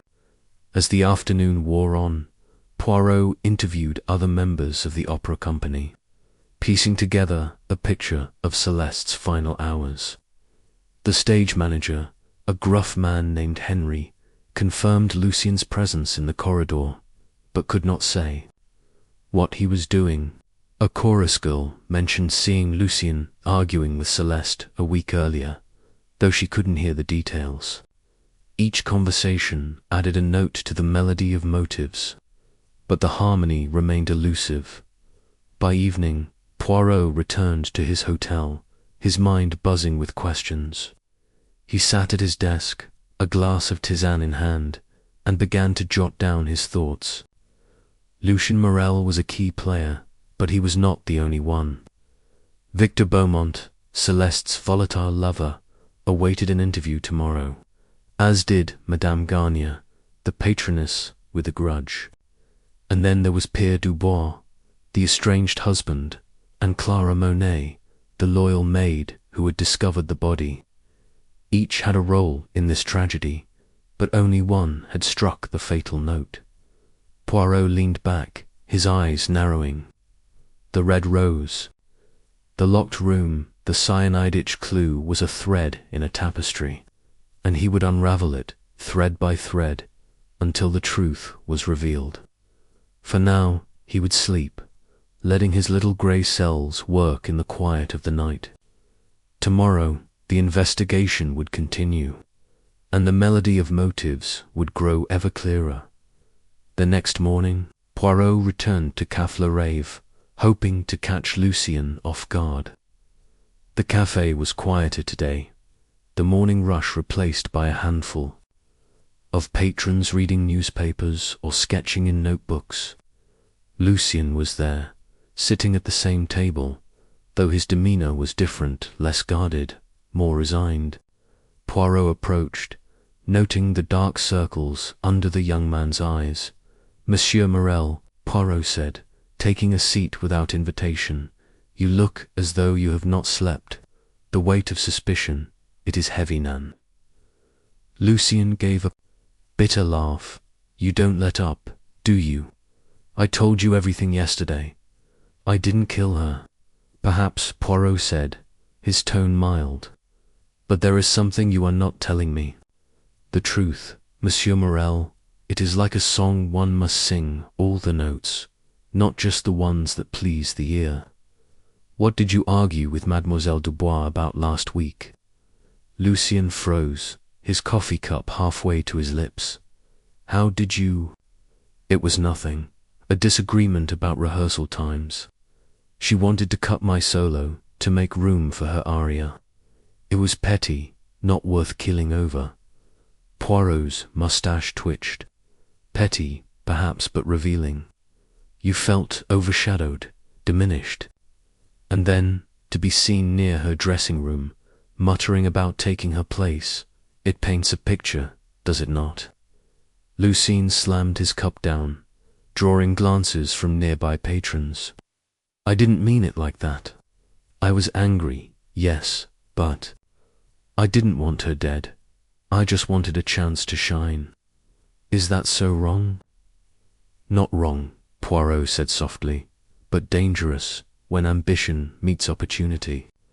Tell me, Monsieur Morel, did you ever send Mademoiselle Dubois a letter, perhaps one with a warning, written in elegant script?"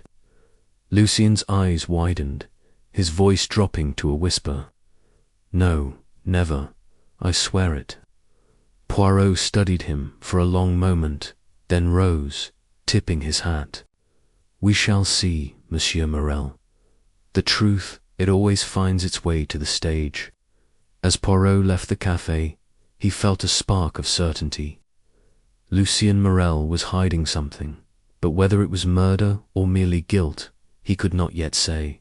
The investigation was far from over, and the next act, Victor Beaumont's volatile, temper waited. Poirot smiled to himself, his little grey cells humming with anticipation. The melody of motives was growing louder, and soon the killer's note would ring clear. Chapter 5. The composer's rage. The late morning sun filtered through the grimy windows of Victor Beaumont's studio, casting long, jagged shadows across the cluttered space. The air was thick with the scent of turpentine, old wine, and the faint metallic tint of ink. Hercule Poirot stood at the threshold, his polished shoes hesitating on the threshold of the warped wooden floor. The studio, tucked into a narrow street in the heart of Montparnasse, was a chaotic shrine to the composer's tempestuous genius. Unfinished scores were strewn across a rickety table, their edges curling like autumn leaves. Portraits of Celeste. Dubois, her face radiant, her eyes haunting, stared from every corner. Some half-finished, others slashed with angry strokes of charcoal. A grand piano, its keys yellowed and chipped, dominated the room, its surface littered with empty bottles and crumpled sheets of music. Inspector Fournier, Ever the practical man wrinkled his nose at the disorder. Mon dear Poirot, how does a man work in such chaos? He muttered, stepping gingerly over a pile of discarded sketches. Poirot's eyes, sharp and unyielding, took in the scene with a quiet intensity. Chaos, my friend, is often the cradle of creation, he replied, his voice soft but precise. And in this chaos, we may find the truth about Mademoiselle Dubois' death. He adjusted his gloves, his movements deliberate, and stepped into the room, his cane tapping lightly against the floor. Victor Beaumont stood by the window, his back to them, his broad shoulders hunched as though carrying an invisible weight. His dark hair, streaked with premature grey, fell in dishevelled waves over his collar. He wore a stained linen shirt, its sleeves rolled up to reveal forearms smudged with ink and paint. In one hand, he clutched a glass of red wine, its contents catching the sunlight like spilled blood. The other hand gripped a cigarette, its ash crumbling onto the floor unnoticed. Monsieur Beaumont, Poirot began, his tone courteous yet firm. We are here to discuss the unfortunate matter of Mademoiselle Celeste Dubois. Victor turned slowly, his face a mask of barely contained emotion. His eyes, dark and feverish, flickered between Poirot and Fournier. Unfortunate. He spat, his voice low and raw. You call her murder unfortunate. She was everything, my muse, my heart, my damnation. He slammed the glass onto the windowsill, the wine sloshing over the edge. Fournier bristled, his hand instinctively moving toward his notebook. Mind your tone, monsieur. We're here to ask questions, not to listen to theatrics. Poirot raised a hand, silencing Fournier with a subtle gesture. Monsieur Beaumont, he said, his voice calm but piercing, your passion for Mademoiselle Dubois is evident. But passion, it can lead to great beauty or great destruction. Tell me, when did you last see her? Victor's jaw tightened, and he dragged deeply on his cigarette, exhaling a cloud of smoke that curled lazily toward the ceiling. The night she died, he said at last. After her performance, she was radiant. The audience adored her, as they always did. I went to her dressing room to congratulate her, he broke off, his gaze drifting to a portrait of Celeste, her lips curved in an enigmatic smile. To what, monsieur? Poirot pressed, his eyes narrowing slightly. Victor's hand trembled, and he crushed the cigarette into an ashtray overflowing with stubs.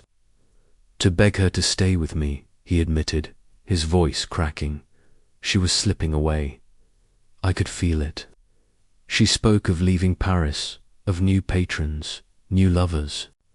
His fists clenched, and he turned back to the window, his reflection distorted in the cracked glass. Fournier scribbled furiously in his notebook. And did you argue? He asked, his tone sharp. Victor laughed bitterly, a sound that echoed hollowly in the room. Argue? Oh, we did more than argue, Inspector. We screamed, we wept, we tore at each other like animals. She accused me of jealousy, of trying to cage her talent. I accused her of betrayal, of he stopped, his breath ragged. Of what, Monsieur Beaumont? Poirot's voice was soft, almost hypnotic, drawing Victor's gaze back to him. Victor's eyes burned with a mix of rage and despair. Of loving another, he whispered. She denied it, but I saw it in her eyes. Someone else had claimed her heart, and I was nothing but a shadow to her. Poirot's mustache twitched slightly, a sign of his mind at work. He moved toward the piano, his gloved fingers brushing lightly over the keys, coaxing a faint, discordant note. This other lover, monsieur, did you know his identity? Victor shook his head, his expression darkening. No, she wouldn't tell me. She laughed, said I was imagining things, but I knew. I always knew when she was lying. Fournier glanced at Poirot, his eyebrows raised. And where were you, monsieur, when Mademoiselle Dubois collapsed? Victor's gaze hardened. In the audience, watching her triumph. I stayed until the encore, then left. I couldn't bear to see her, surrounded by her admirers, fawning over her like vultures. Left, Fournier said, skeptically. Yet you just said you went to her dressing room. Victor's face flushed. I meant, I left the auditorium. I went backstage, yes, but only for a moment. She was already surrounded by people her maid, that ambitious understudy, Lucien. I didn't stay long. Poirot's eyes gleamed as he paced slowly around the room, his cane tapping a steady rhythm.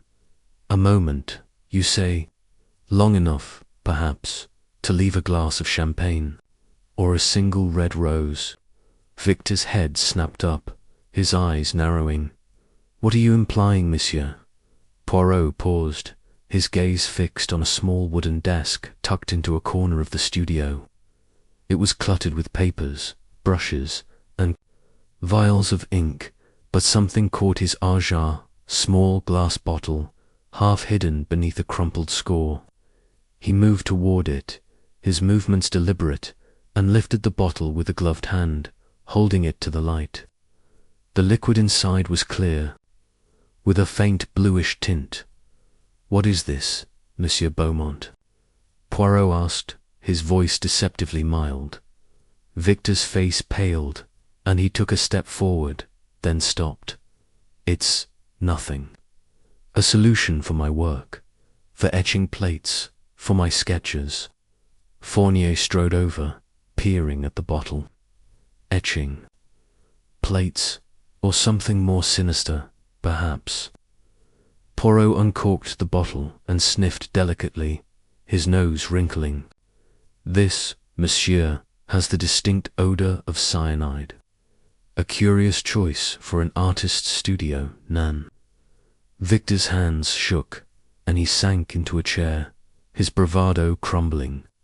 It's not what you think, he said hoarsely. I use it for experiments. For my art, I mix it with pigments, with inks. It creates unique effects. I swear I didn't use it on Celeste.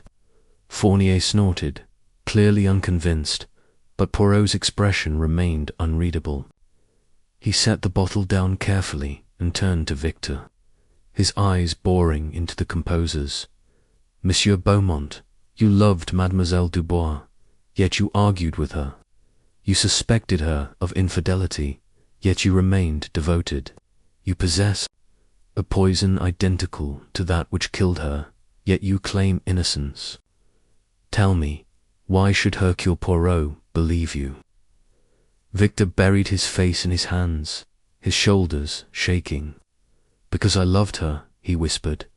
I could never hurt her, not like that. She was my muse, my reason for living. Without her, I am nothing. The room fell silent, save for the distant hum of Paris beyond the window. Fournier shifted uncomfortably, his pencil poised over his notebook, but Poirot remained still, his mind racing.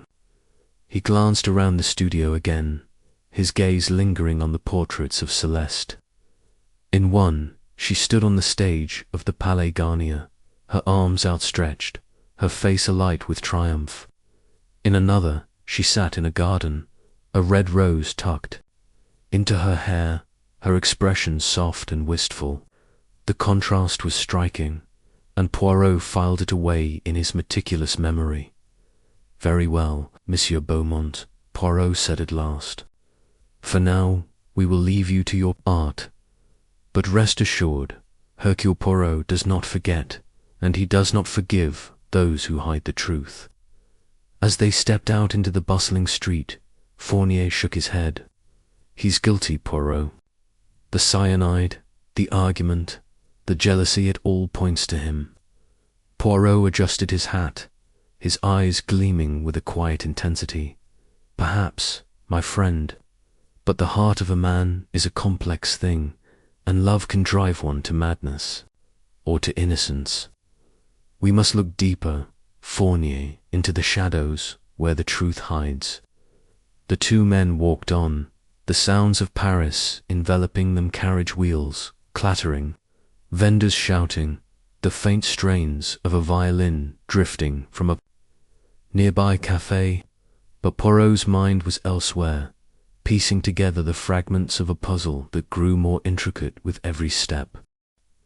The next morning, Poirot returned to the Palais Garnier, determined to verify Victor's account of his movements on the night of the murder. The opera house was quieter now, its grandeur softened by the absence of an audience. Stagehands moved, props in the wings, their voices low and respectful, as though the ghost of Celeste still lingered. Poirot made his way to the backstage area, his cane clicking against the polished floor.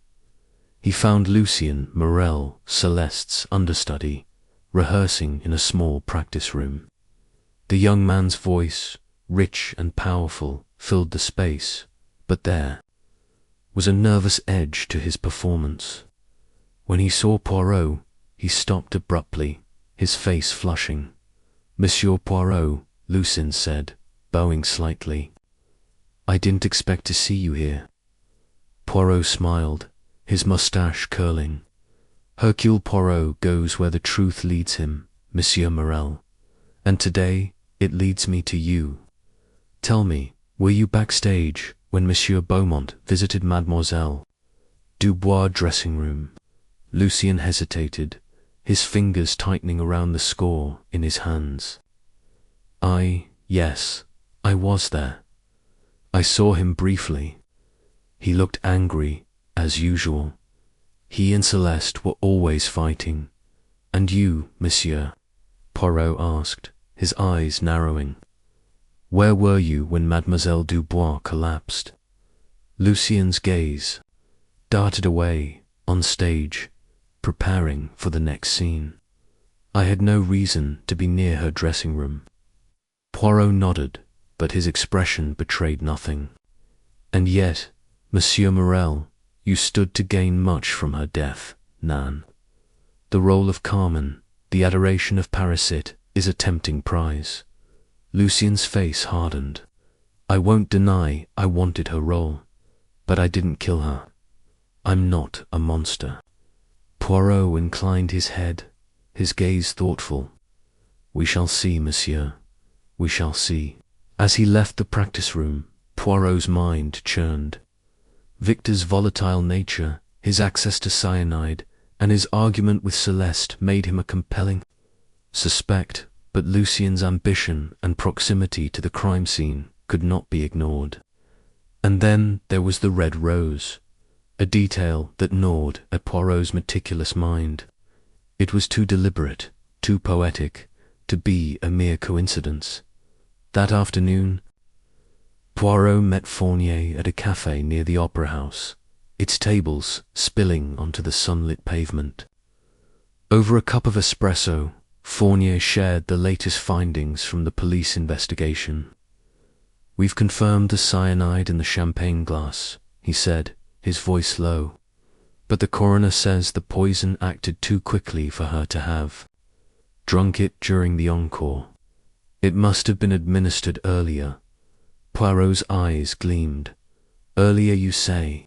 Then the champagne was a distraction, a ruse to mislead us. The true method of poisoning lies elsewhere." Fournier frowned, stirring his coffee. "But how? The dressing room was locked, and Clara swears no one entered after Celeste returned from the stage." Poirot leaned back, his fingers steepled. "The locked room, the rose, the cyanide, these are not separate mysteries, Fournier, but threads in a single tapestry. We must find the pattern, the motive that binds them all." Fournier sighed, rubbing his temples. "And Beaumont, do we?" Arrest him, not yet, Poirot said firmly. He is a piece of the puzzle, but not the whole. We must speak to the others, Madame Garnier, Pierre Dubois, Clara Monet. Each holds a key, and Hercule Poirot will unlock the truth. As the sun dipped below the rooftops, casting long shadows across the café, Poirot's mind was already racing ahead, sifting through clues, motives, and secrets. The composer's rage was but one note in a symphony of betrayal, and Poirot was determined to conduct it to its final, devastating crescendo. The investigation deepened over the next few days, with Poirot pursuing every lead with relentless precision. He visited Victor's studio again, this time alone, to examine the cyanide vial more closely. The bottle was still there, but Poirot noticed something newer, faint scratch on the desk, as though something sharp had been dragged across it. He ran his gloved finger over the mark, his mind racing.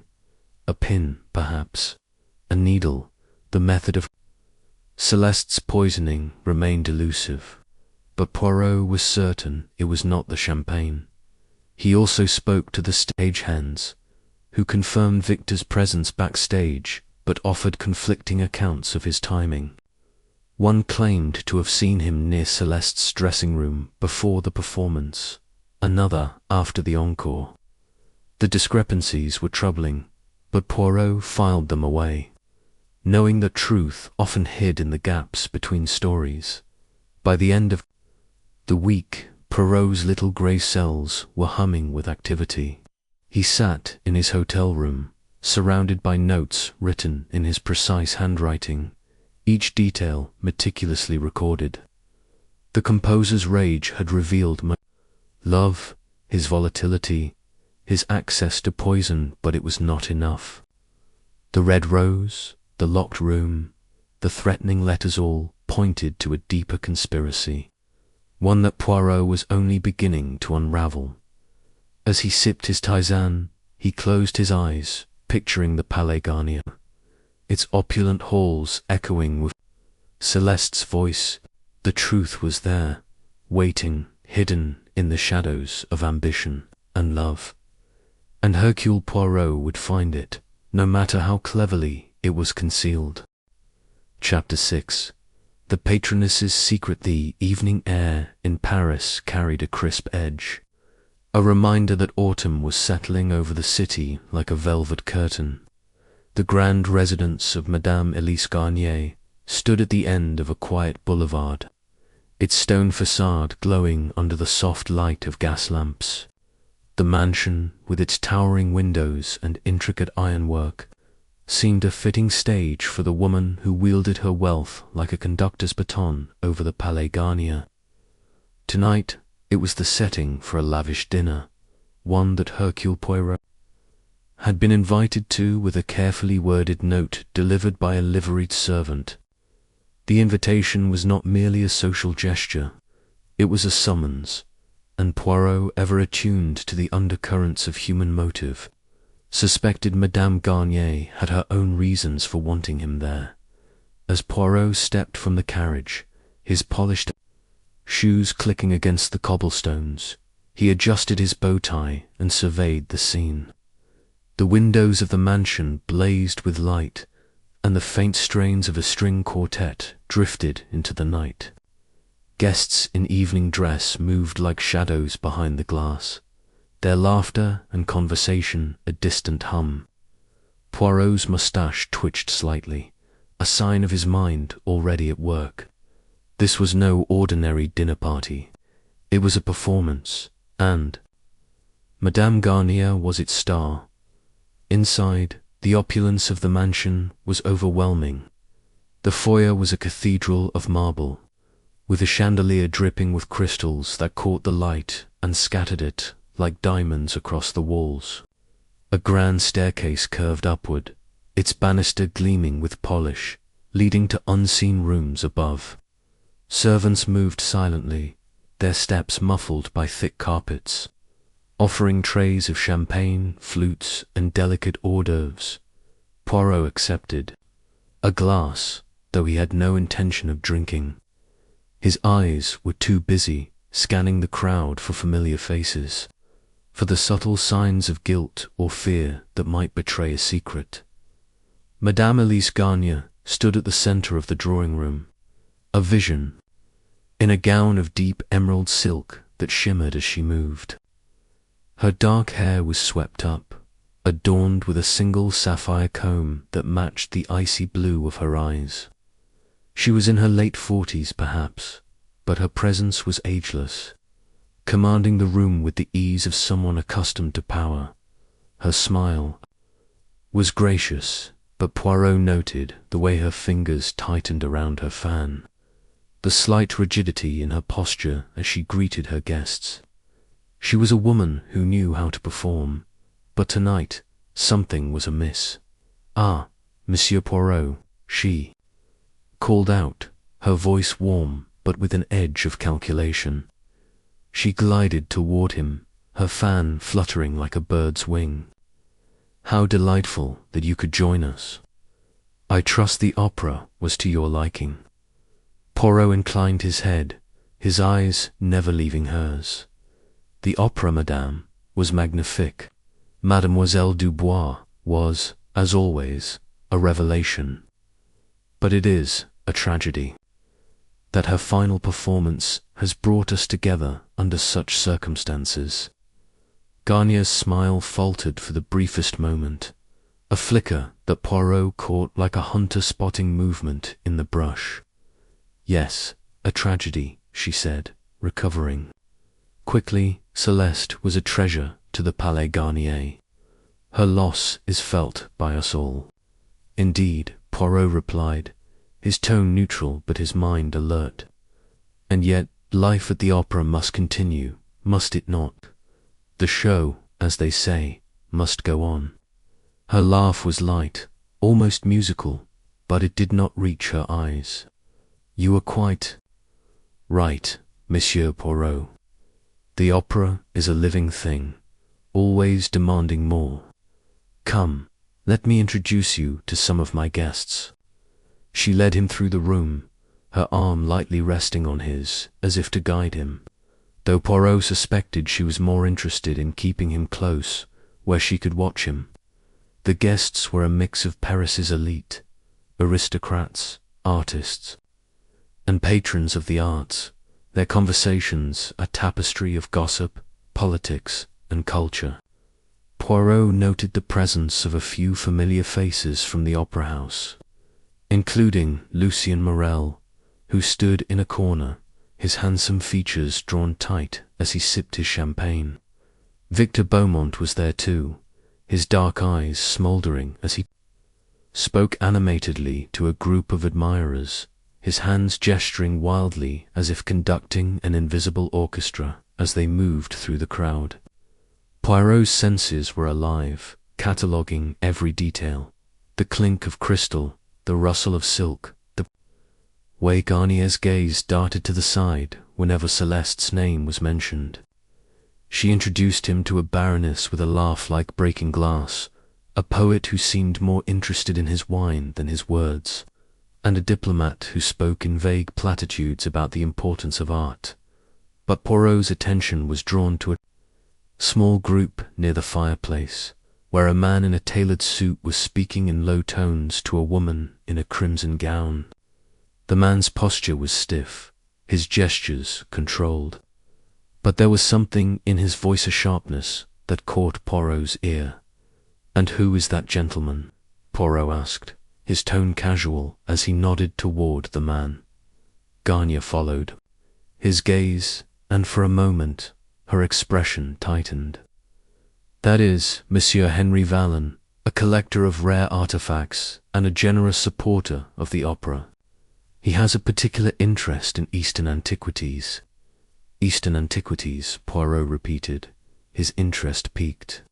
"A fascinating pursuit, and one that, perhaps, brings one into contact with many exotic substances." Garnier's eyes narrowed slightly, but her smile remained.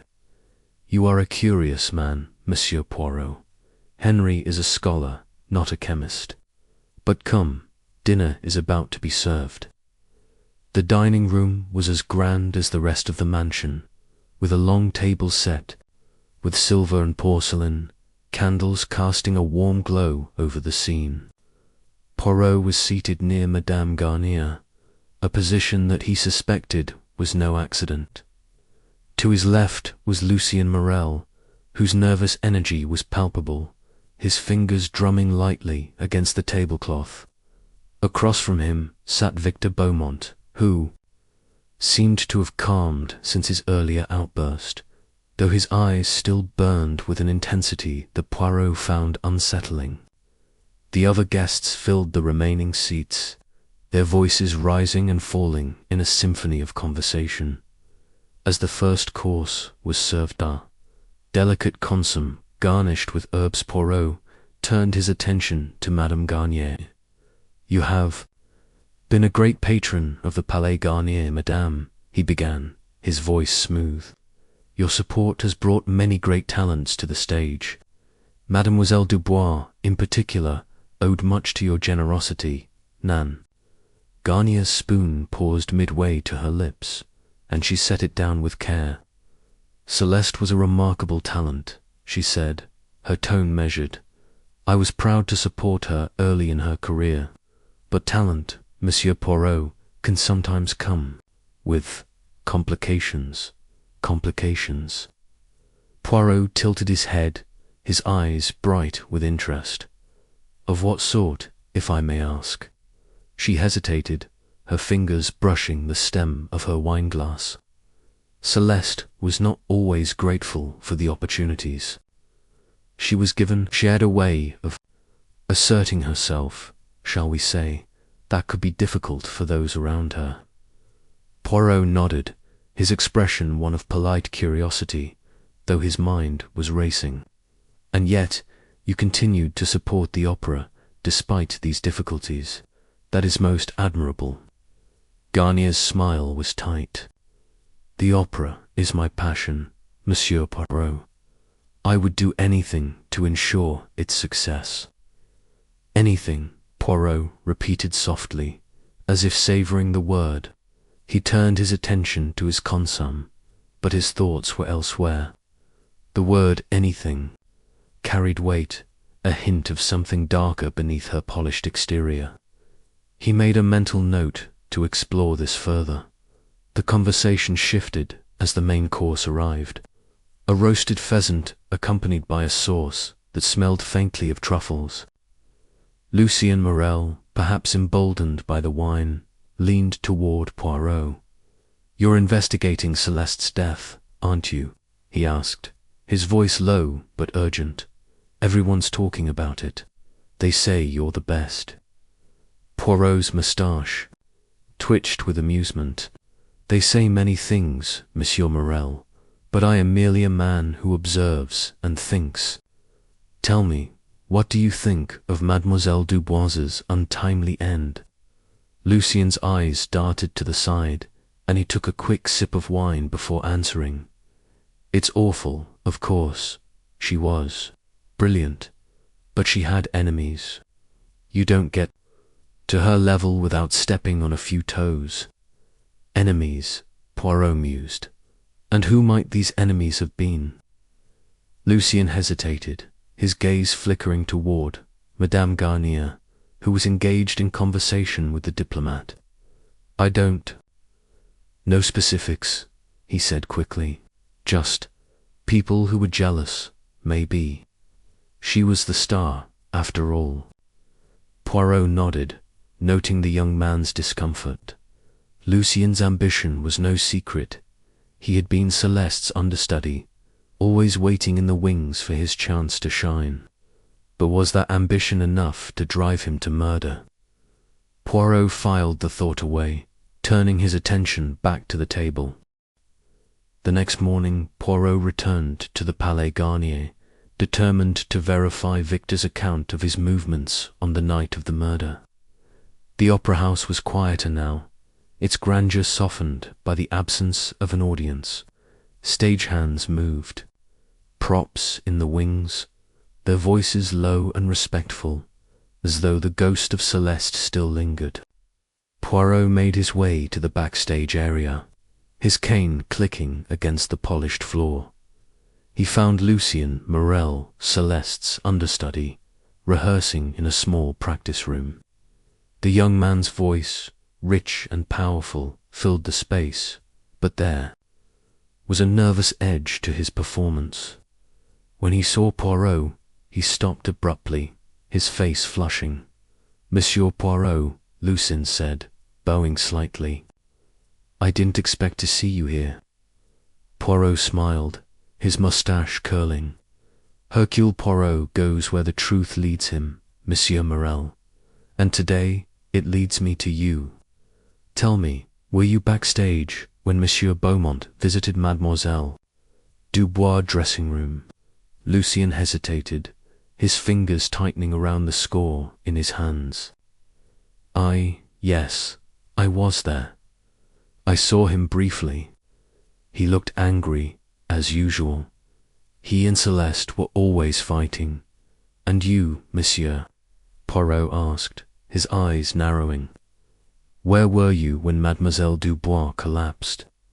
Lucien's gaze darted away, on stage, preparing for the next scene. "I had no reason to be near her dressing room." Poirot nodded, but his expression betrayed nothing. "And yet, Monsieur Morel, you stood to gain much from her death, Nan. The role of Carmen, the adoration of Parasite, is a tempting prize." Lucien's face hardened. "I won't deny I wanted her role, but I didn't kill her. I'm not a monster." Poirot inclined his head, his gaze thoughtful.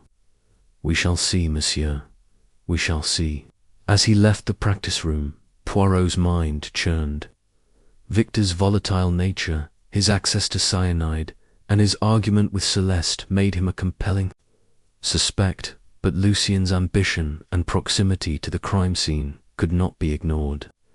And then there was the red rose, a detail that gnawed at Poirot's meticulous mind. It was too deliberate, too poetic, to be a mere coincidence.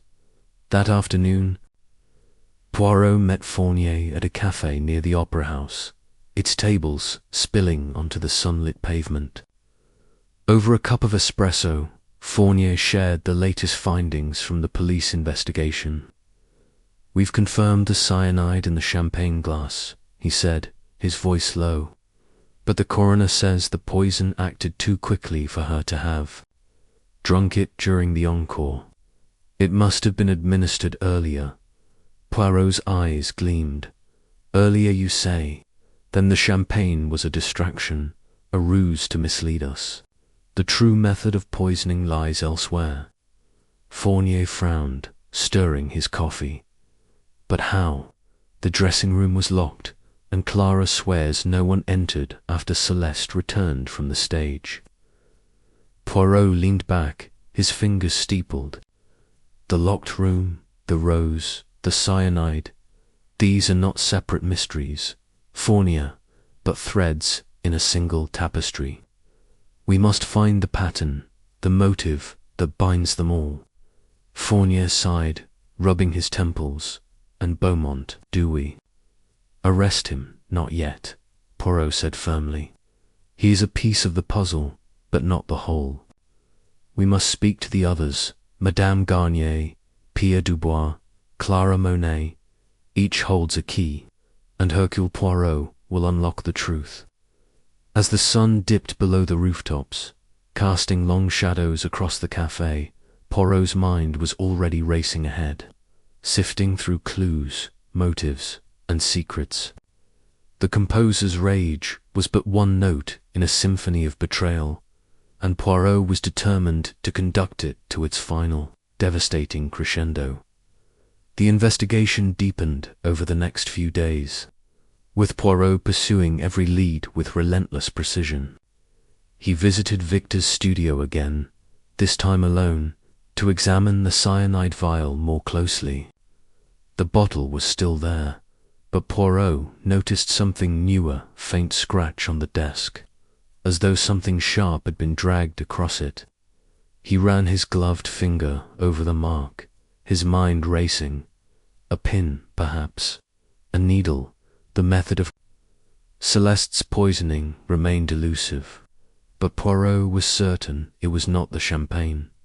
He also spoke to the stagehands, who confirmed Victor's presence backstage but offered conflicting accounts of his timing. One claimed to have seen him near Celeste's dressing room before the performance, another after the encore. The discrepancies were troubling, but Poirot filed them away, knowing that truth often hid in the gaps between stories. By the end of the week, Poirot's little grey cells were humming with activity. He sat in his hotel room, surrounded by notes written in his precise handwriting, each detail meticulously recorded. The composer's rage had revealed love, his volatility, his access to poison, but it was not enough. The red rose, the locked room, the threatening letters all pointed to a deeper conspiracy, one that Poirot was only beginning to unravel. As he sipped his tisane, he closed his eyes, picturing the Palais Garnier, its opulent halls echoing with Celeste's voice. The truth was there, waiting, hidden in the shadows of ambition and love. And Hercule Poirot would find it, no matter how cleverly it was concealed. Chapter 7. The Husband's Shadow. The Parisian night draped Montmartre in a velvet cloak, its narrow streets alive with the pulse of revelry and vice. Gas lamps flickered, casting long, wavering shadows across cobblestones slick with evening dew. The air carried the mingled scents of cheap wine, cigarette smoke, and the faint perfume of ambition that clung to this bohemian quarter. Hercule Poirot, his impeccable black coat buttoned against the autumn chill, navigated the throng with a measured step, his cane tapping lightly on the pavement. Beside him, Inspector Fournier walked with a heavier tread, his policeman's instincts alert to every drunken laugh and fleeting glance from the crowd. They were bound for Le Chat Noir, a seedy bar nestled in the heart of Montmartre, where Pierre Dubois, Celeste's estranged husband, was said to hold court among the dregs of Paris. Fournier had received a tip from a local minter, disgraced stagehand who claimed Pierre had been seen skulking near the Palais Garnier the night of Celeste's murder.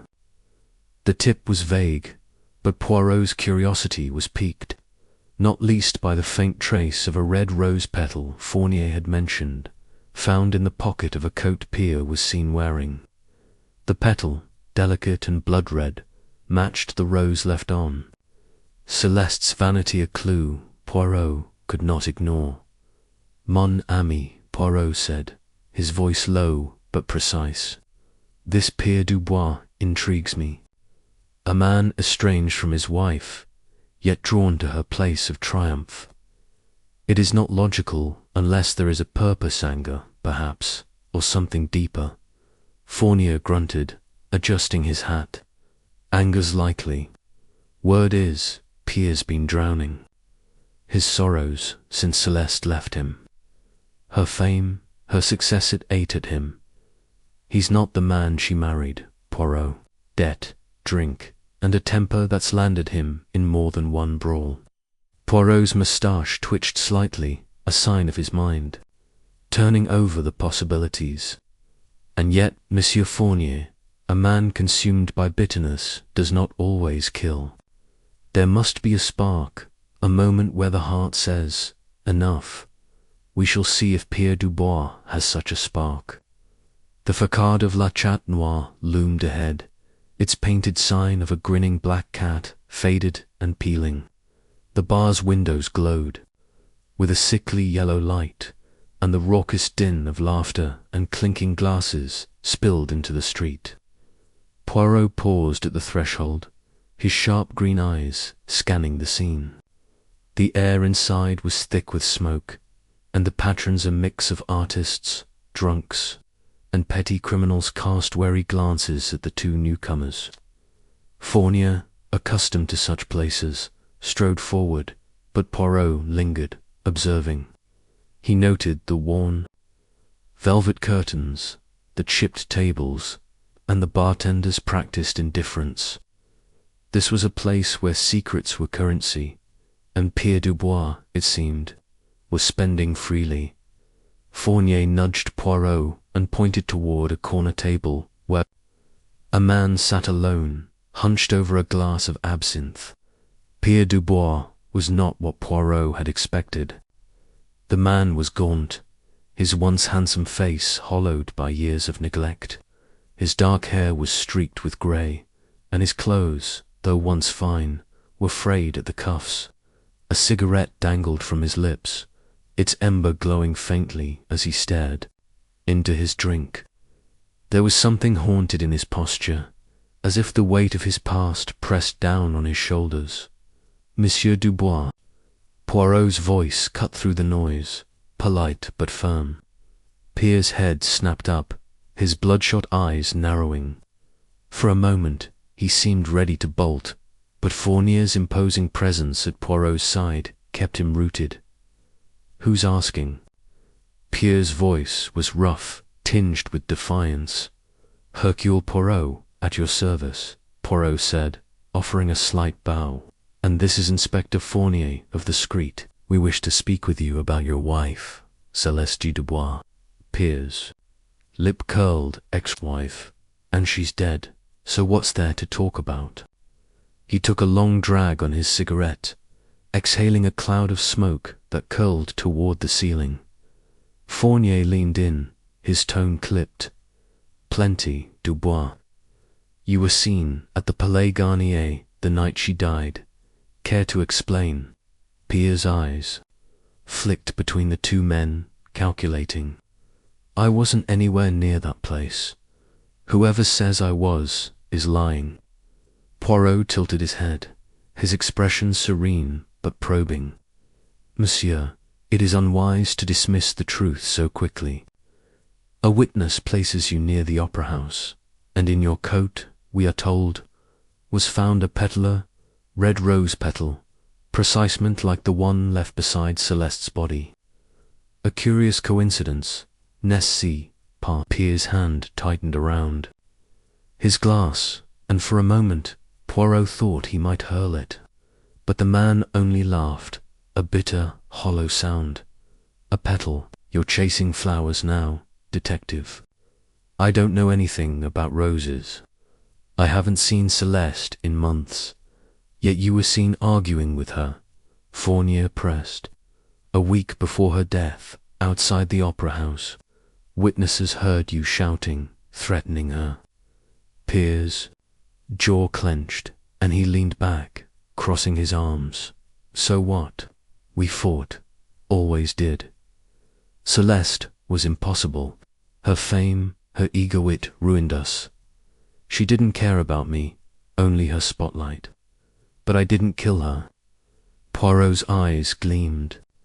As he leaned forward, his voice soft but insistent. "Monsieur Dubois, let us be clear. The heart of a man scorned is a dangerous thing. You admit to bitterness, to anger. You were near the opera house, and a petal links you to the scene of her death. Tell me, why were you there? What did you seek?" Pierre's gaze dropped to the table, and for the first time, a flicker of something guilt, perhaps, or fear crossed his face. "I wanted to see her," he muttered. "One last time. I heard she was performing Carmen. It was her role, the one that made her. I just wanted to remember her as she was, before everything went wrong." Fournier snorted. "Sentimental nonsense. You snuck into the opera house, didn't you? Got past the stagehands, maybe slipped into her dressing room." Pierre's head shot up, his eyes blazing. "I didn't go inside. I stood outside, near the artist's entrance. I saw her through the door, getting ready. She didn't see me. I left before the performance ended." Poirot's fingers tapped lightly on the head of his cane, his mind sifting through Pierre's words. The man's story was plausible, but it lacked the ring of complete truth. And the petal, monsieur? How did it come to be in your coat? Pierre shrugged, his defiance returning. I don't know. Maybe I brushed past some flowers outside. The opera house is full of them roses, lilies, all that nonsense for the divas. Poirot exchanged a glance with Fournier, who nodded slightly. The inspector reached into his pocket and produced a small evidence bag containing the red rose petal. He slid it across the table toward Pierre, whose eyes widened briefly before he masked his reaction. Recognize it? Fournier asked. Pierre shook his head, but his fingers twitched, betraying his unease. It's a petal, could be from anywhere. Nan, Monsieur Poirot said, his voice sharp now. It is not from anywhere. It is from a rose, a very particular rose, left on Celeste's vanity. A rose that speaks of intent, of a message. Tell me, did you leave it there? Was it your farewell to her? Pierre slammed his fist on the table, drawing stares from nearby patrons. I told you, I didn't go inside. I didn't kill her. You want to pin this on me because it's easy, but I'm not your man. Fournier leaned closer, his voice a low growl. Then who is? Dubois. You know something. You're hiding it. Pierre's eyes darted around the bar, as if seeking an escape. Then, slowly, he leaned back, his shoulders slumping. All right, he said quietly. I didn't want to say, but there was someone else. I saw them that night, outside the opera house. A man, tall, wearing a dark coat. He was watching the artist's entrance, same as me.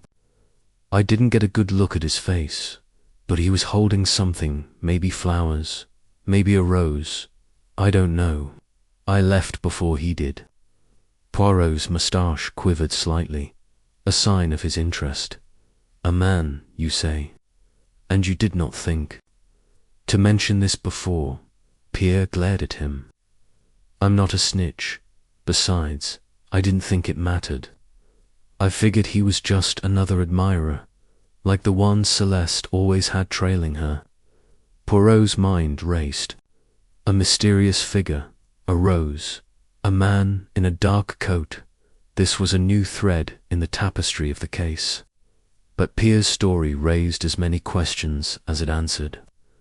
Was he deflecting suspicion, or had he truly seen someone? And if so, who was? This shadowy figure, Monsieur Dubois, Poirot said, his tone measured. You will remain in Paris. The police may have more questions for you. And I advise you to speak the truth, for Hercule Poirot always finds it in the end. Pierre muttered something under his breath, but nodded, his eyes fixed on the absinthe glass. Fournier signaled to a nearby officer, who had been waiting discreetly at the bar, to keep an eye on Pierre. As Poirot and Fournier stepped back into the cool night air, the inspector lit a cigarette, exhaling a plume of smoke. Well, Poirot, what do you make of him? Poirot adjusted his hat, his eyes gleaming in the lamplight. Pierre Dubois is a man consumed by shadows, his own and those cast by his wife's brilliance. He is bitter, yes, but a murderer. I am not yet convinced. This man in the dark coat, however, that is a detail we must pursue.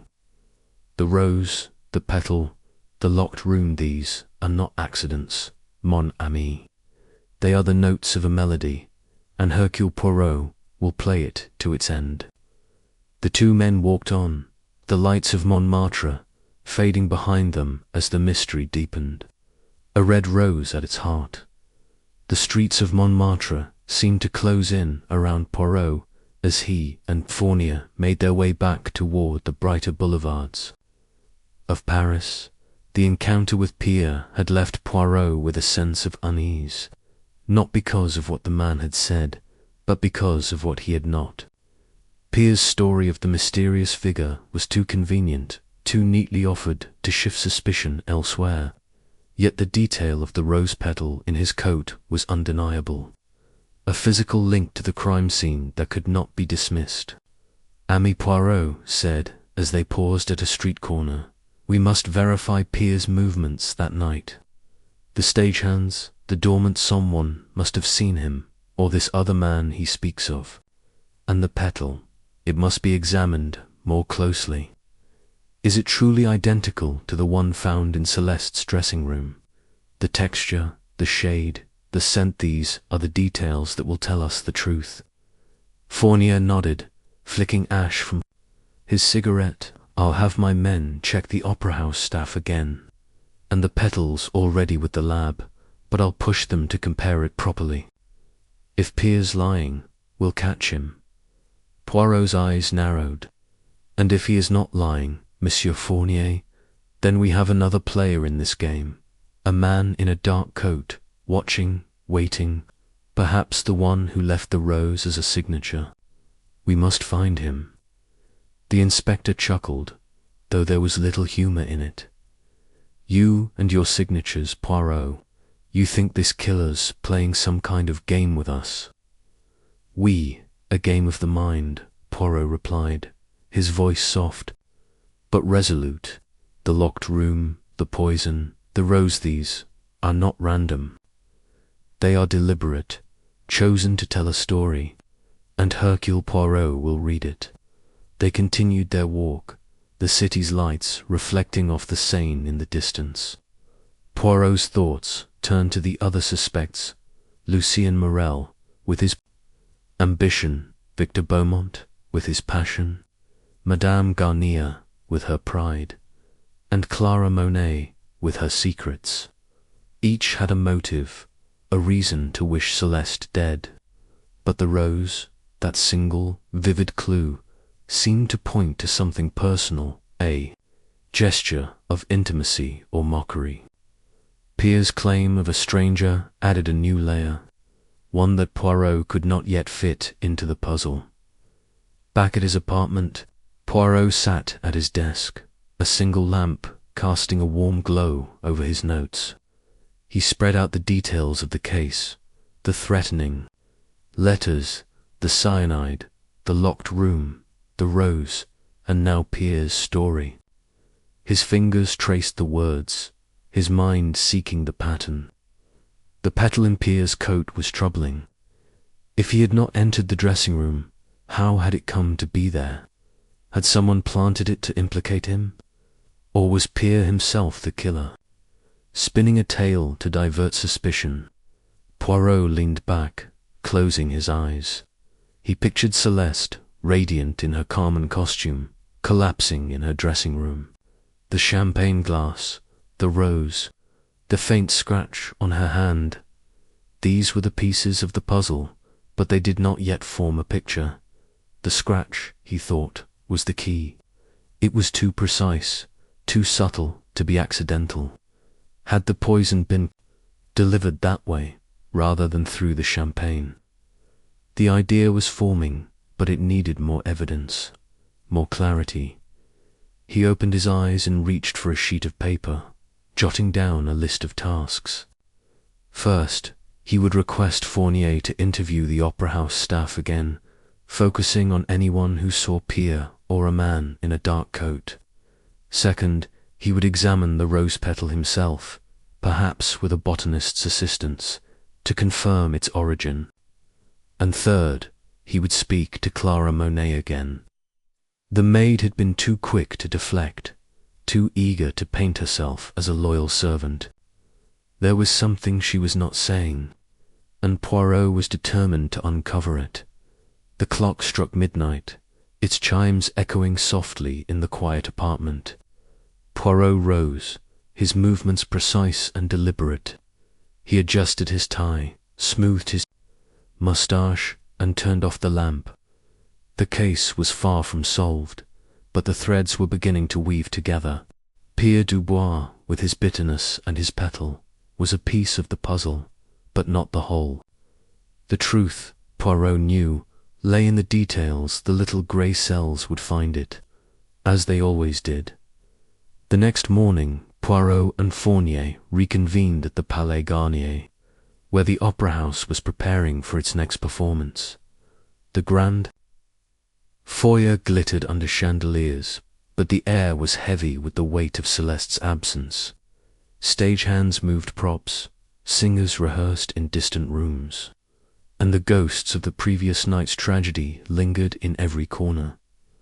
Fournier had brought the evidence bag containing the rose petal, and Poirot examined it under a magnifying glass borrowed from the prop department. The petal was soft, its edges slightly curled, and its color a deep, vibrant red. It matched the description of the rose found on Celeste's vanity, but Poirot needed more. He summoned a botanist, a friend of a friend who owed him a favor, to analyze the petal's characteristics while waiting for the botanist. Poirot questioned the doorman who had been on duty the night of the murder. The man, an elderly fellow with a limp, remembered Pierre. I saw him, the doorman said, scratching his beard. Skulking by the artist's entrance. He didn't come inside, that least, not that I saw. He just stood there, watching, then left before the show ended. And this other man, Poirot pressed, the one in the dark coat. Did you see him? The doorman frowned, his brow furrowing. Matove. There were a lot of folks hanging around that night, fans mostly. But I do recall a tall chap. Dark coat, hat pulled low. He was near the entrance, too, but he didn't stay long. Didn't see his face. Poirot nodded, filing the information away. The doorman's account corroborated Pierre's story, but it was still too vague. A tall man in a dark coat could be anyone Victor Beaumont, perhaps, or even Lucien Morel, though neither matched the description perfectly. Or it could be someone else entirely, an outsider with a motive yet to be uncovered. The botanist arrived. Shortly after, a wiry woman with sharp eyes and a nonsense demeanor.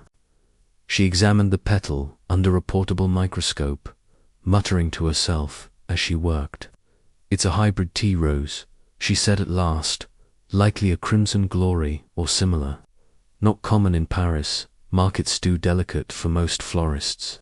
You'd find these in a private garden or a specialty shop. Poirot's eyes lit up. And the scent, is there anything distinctive? The botanist sniffed the petal carefully.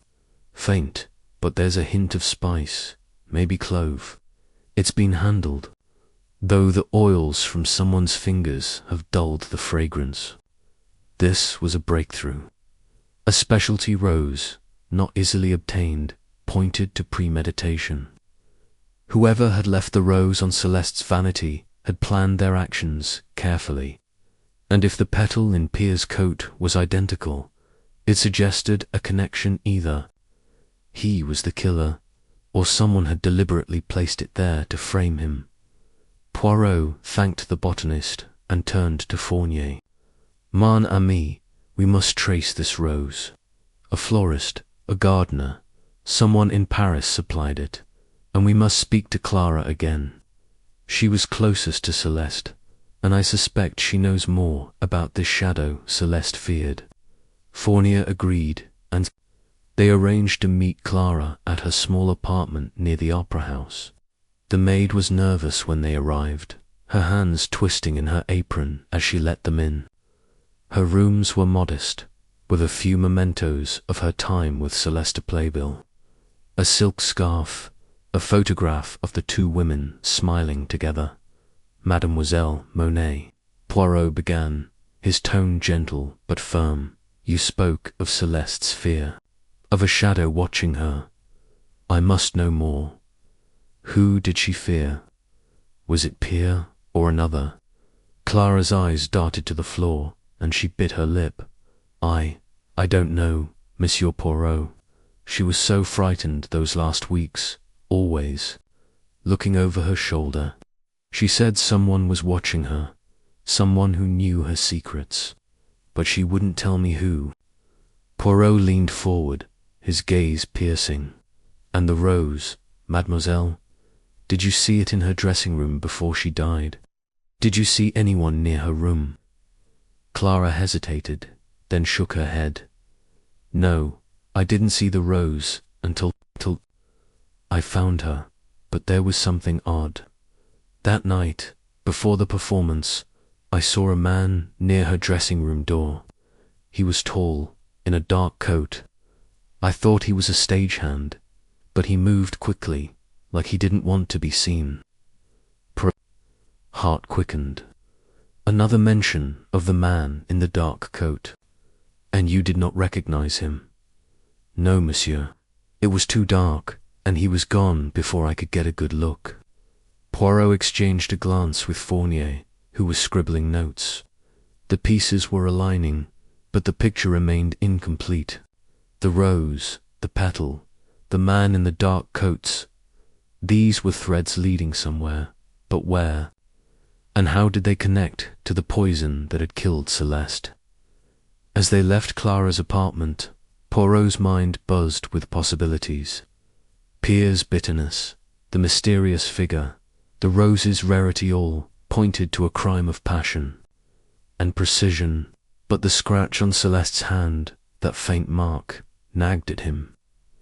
It was not the champagne, he was certain now. The poison had been delivered another way, and the rose was a clue to the killer's identity.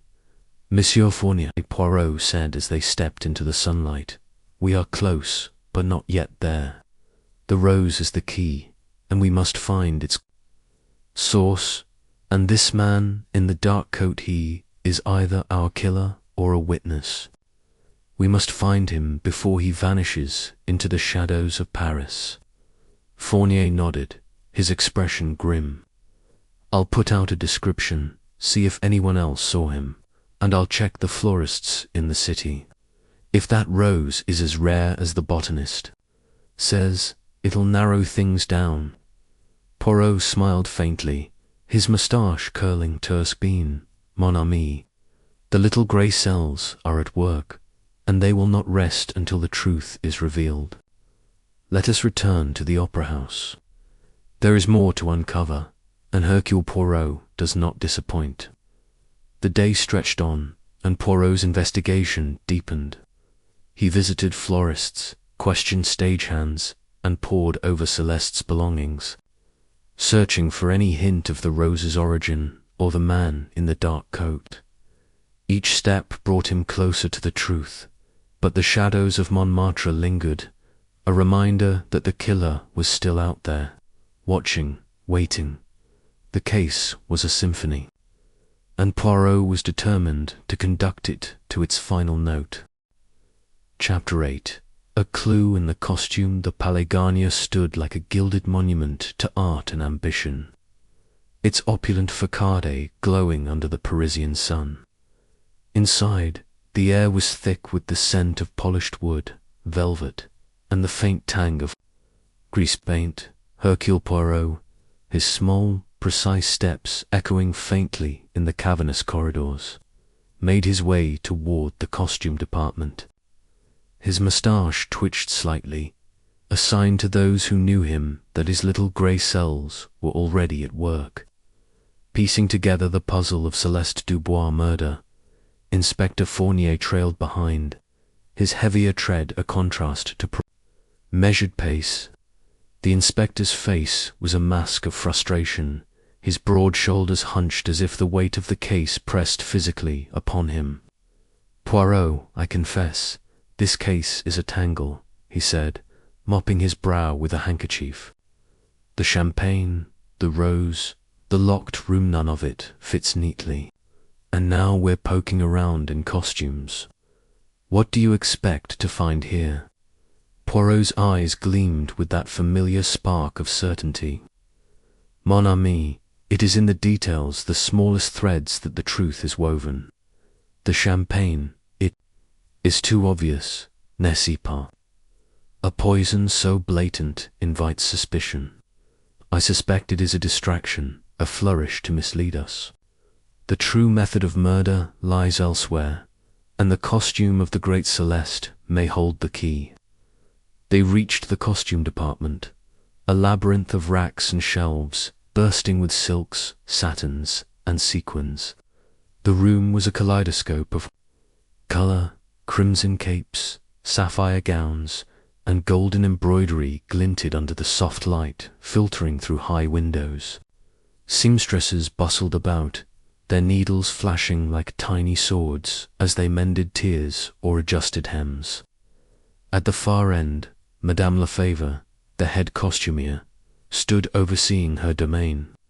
Her sharp eyes, framed by wire-rimmed spectacles, flicked up as Poirot and Fournier approached. "Messieurs," she said, her voice clipped but polite. "You are here about Mademoiselle Dubourg's costume, I presume. A tragedy, her death. She was a vision, as calm in those reds, those blacks, the way she moved in that dress." Her voice trailed off, and she shook her head, as if to dispel the memory. "Oui, Madame," Poirot said, bowing slightly. "I wish to examine the costume Mademoiselle Dubois wore during her final performance. Every detail, every stitch, may be of importance." Madame Lefebvre nodded and led them to a secluded corner where Celeste's Carmen costume hung on a mannequin. The dress was a masterpiece of theatrical design, a fitted bodice of black velvet, adorned with crimson roses embroidered along the neckline, gave way to a flowing skirt of layered tulle and silk that seemed to ripple even in stillness. A shawl of scarlet lace, fringed with tiny gold beads, draped over the shoulders, and a fan of ebony and red satin lay folded nearby. Poirot's eyes roamed over the ensemble, taking in every fold and seam. "Magnifique," he murmured, though his tone suggested his admiration was not for the artistry alone. He stepped closer, his gloved hands hovering over the fabric as if afraid to disturb some invisible clue.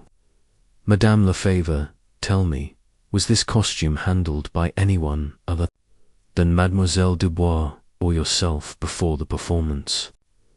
The costumier frowned, her fingers tapping against her apron. "The dress was prepared by my team, as always. I oversaw the final fittings myself. Celeste was particular, she wanted the bodice tighter, the shawl pinned just so. But after the fitting, it was locked in her dressing room. No one else would have touched it, except perhaps Clara, her maid, who helped her dress." Poirot's gaze sharpened. "Locked, you say? And yet, Madame, a crime was committed. The lock, it seems, was not so secure as we thought." He knelt beside the mannequin, his eyes fixed on the bodice. There, near the left sleeve, a small pin gleamed faintly, its head shaped like a tiny rosebud. Poirot's fingers, delicate as a surgeon's, lifted the pin from the fabric. He held it to the light, turning it slowly.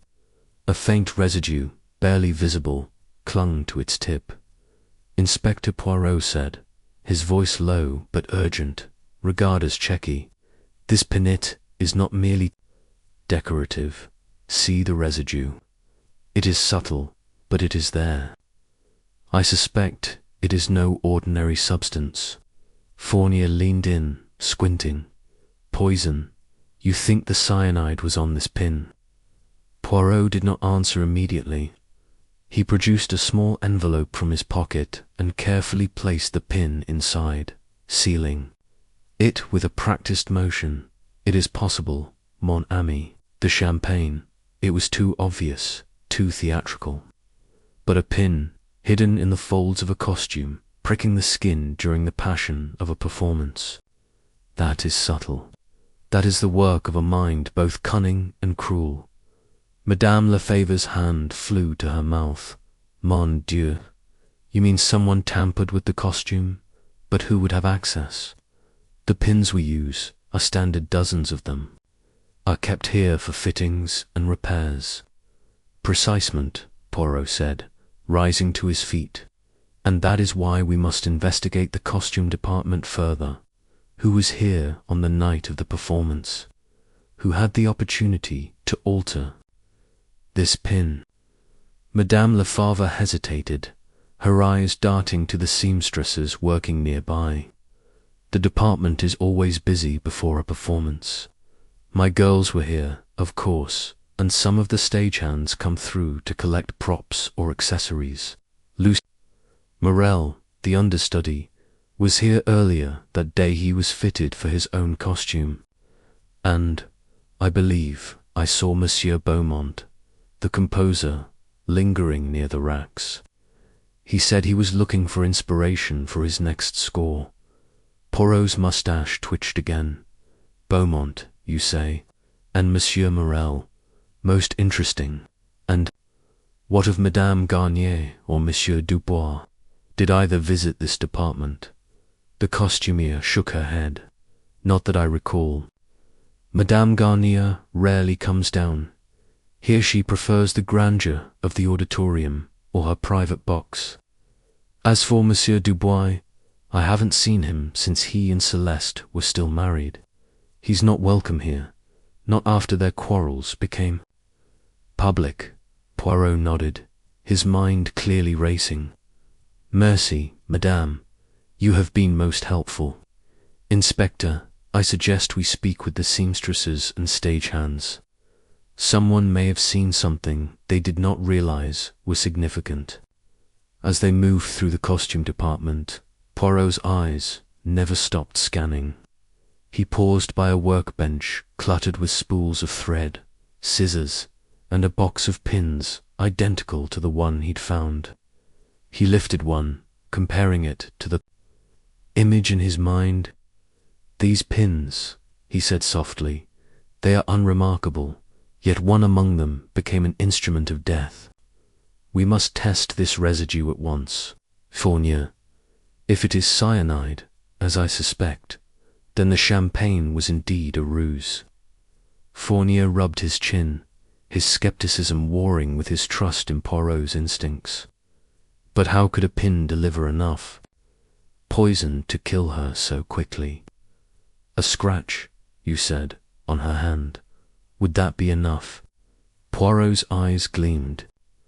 A small dose, delivered directly to the bloodstream, can be lethal if the poison is potent.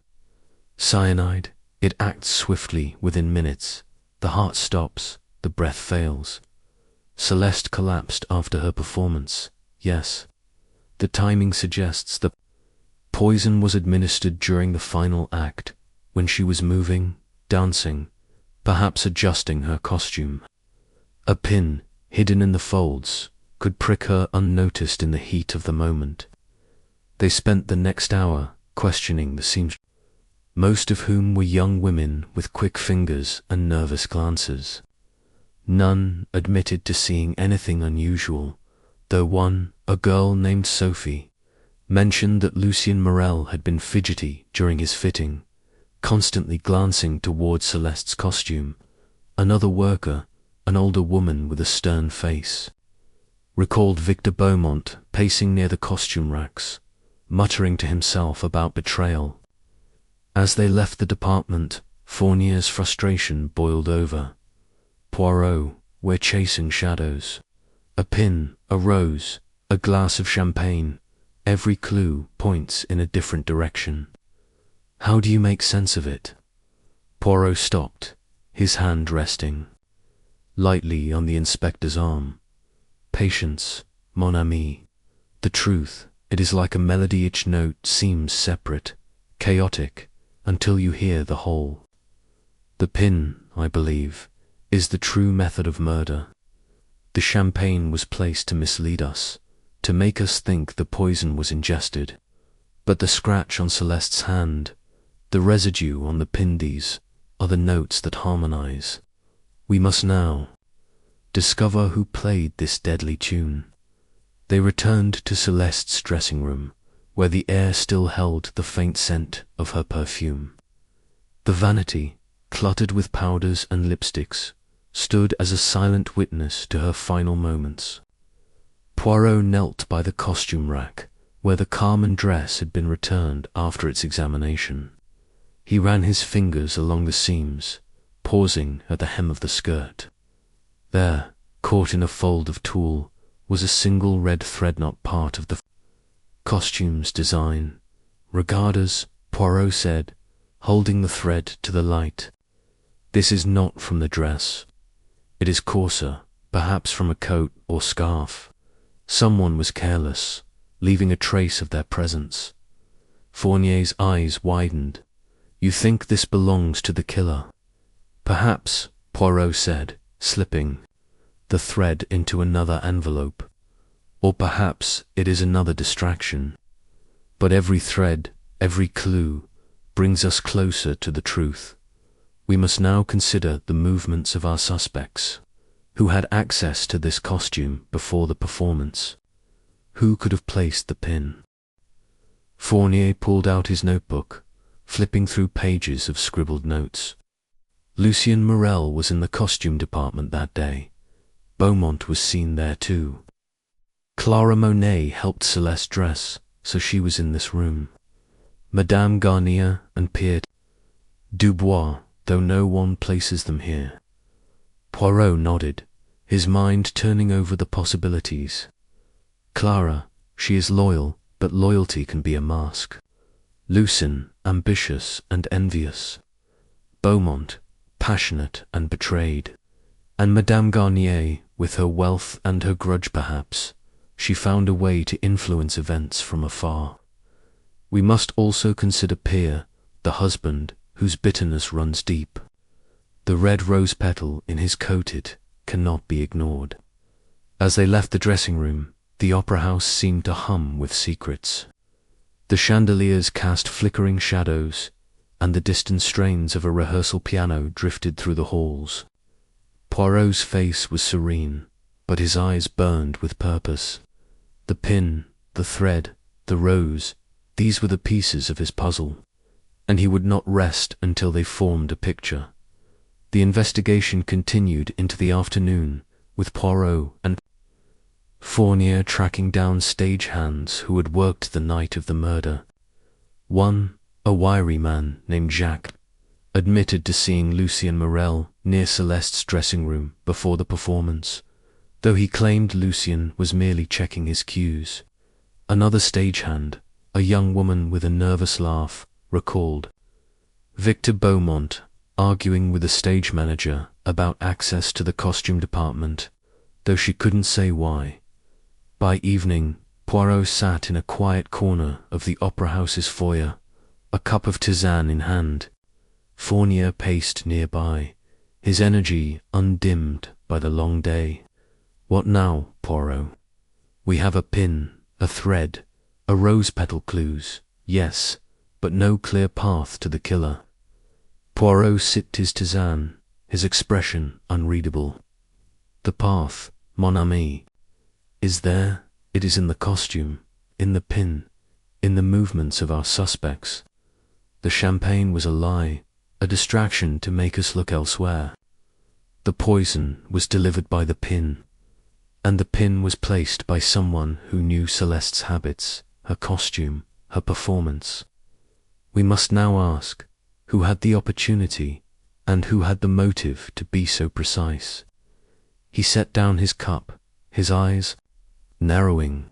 "Tomorrow we will speak again with Clara Monet. Her loyalty to Celeste is clear, but her tears they hide something, and Lucien Morel, his ambition burns too brightly to be ignored. We must also watch Madame Garnier. Her knowledge of poisons, her wealth, her influences make her dangerous, and Pierre Dubois, with his petal and his pain. He remains a shadow in this drama." Fournier sighed, running a hand through his hair. "You make it sound so simple, Poirot, but this case sits like trying to catch smoke." Poirot smiled, a small, knowing smile. "Smoke, mon ami, can be followed to its source, and I, Hercule Poirot, will find it." The night closed around the Palais Garnier. its golden lights fading into the Parisian darkness. Somewhere within its walls, a killer waited, their secret, unraveling thread by thread, pin by pin, under the relentless gaze of Poirot's little grey cells. The next morning, Poirot returned to the costume department, determined to uncover more about the pin's origin. He questioned Madame Lefebvre again, pressing her on the storage and handling of the costume pins. "These pins," he said, holding up one from the workbench, "they are kept here, accessible to many. But was there anything unusual about the batch used for Celeste's costume? A delivery, perhaps, or a pin that stood out?" Madame Lefebvre frowned, her memory straining. "Now that you mention it, Monsieur Poirot, there was something. A few days before the performance, we received a small box of pins from a new supplier. They were slightly different rosebud heads, finer than our usual ones. I thought they were a special order, perhaps for Celeste's costume. I used one for her bodice, as it matched the design so well." Poirot's eyes lit up. "A new supplier, you say, and where is this box now?" Madame Lefebvre led him to a storage cupboard, where a small wooden box sat among spools of thread and scraps of fabric. Inside were a dozen pins, each with a delicate rosebud head, identical to the one Poirot had found. He examined them closely, noting the same faint residue on several. "These," he said, "must be tested at once. If they carry cyanide, we have found the weapon's source." Fournier arranged for the pins to be sent to a police laboratory, though he warned Poirot that results would take time. "We're moving forward, but it's still a maze," he said. "Even if these pins are poisoned, how do we know who placed them? Anyone in the costume department could have slipped one into the dress." Nan, Poirot said, wagging a finger. "Not anyone, Inspector. The killer is someone with knowledge of Celeste's costume, her movements, her habits. They knew the pin would prick her during the performance, when she was too caught up in her role to notice. This is not a crime of chance, but of calculation." As they left the costume department, Poirot's mind was already turning to the suspects. Lucien Morel, with his ambition and his presence in the costume department, was a strong candidate.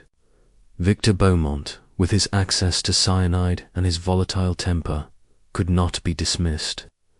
Clara Monet, though seemingly loyal, had been in the dressing room, handling the costume, and Madame Garnier, with her wealth and her grudge, might have orchestrated the crime from a distance, using an accomplice. The red thread, too, nagged at Poirot's mind. It was not from Celeste's costume, nor from any fabric he'd seen in the department. He resolved to examine the suspect's clothing, Lucien's stage costumes, Victor's coat, Clara's apron, even Madame Garnier's elegant gowns. Somewhere, he was certain, the thread would find its match.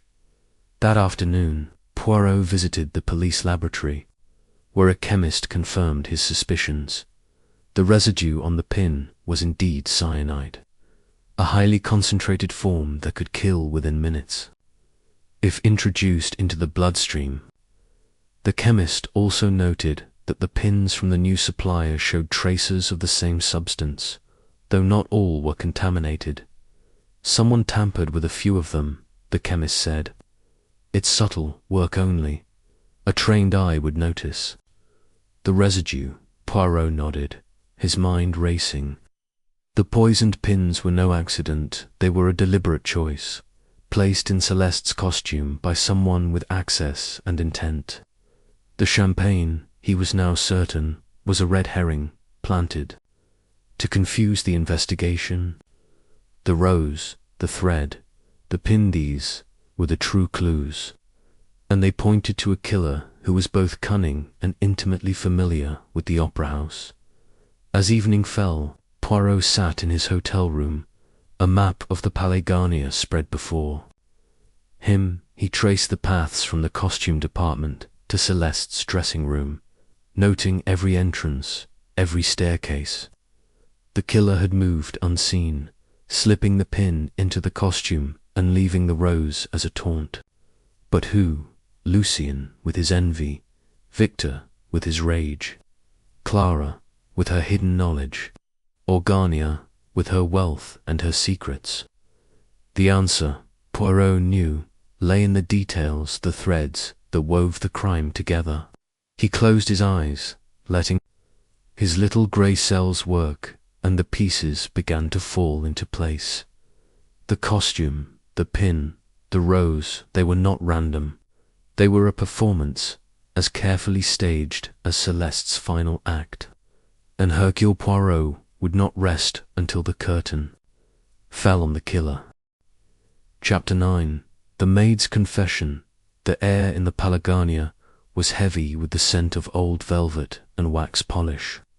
A world of opulence frozen in time, its grandeur whispering secrets in every gilded corner. Hercule Poirot stood in the dimly lit corridor outside Celeste Dubois' dressing room, his polished shoes silent on the crimson carpet. The opera house, though quiet now, seemed to hum with the echoes of last night's tragedy. Celeste's lifeless body, the glass of poisoned champagne, the single red rose. Each detail was a note in a melody Poirot was determined to unravel. Inspector Fournier, his broad shoulders filling the doorway, waved Poirot inside. Monsieur Poirot, I trust your little grey cells are awake this morning. Clara Monet, the maid, is waiting. She's shaken, but she's agreed to speak with you alone, as you requested. Poirot's moustache twitched, a faint sign of approval. Bon, Inspector. The mind, it is most open when the heart is unguarded. Let us see what Mademoiselle Monet reveals. Clara Monet sat on a cushioned stool in the corner of the dressing room, her hands clasped tightly in her lap. She was a slight woman, no older than 30, with pale skin and dark eyes that darted nervously. Her black maid's uniform was immaculate, but her fingers trembled, betraying her composure. The room itself was a shrine to Celeste's stardom, a gilded vanity strewn with powders and perfumes, a rack of glittering costumes, and the faint outline of the red rose's petals still visible where it had lain. Poirot closed the door softly, his movements deliberate, like a conductor preparing for a delicate movement.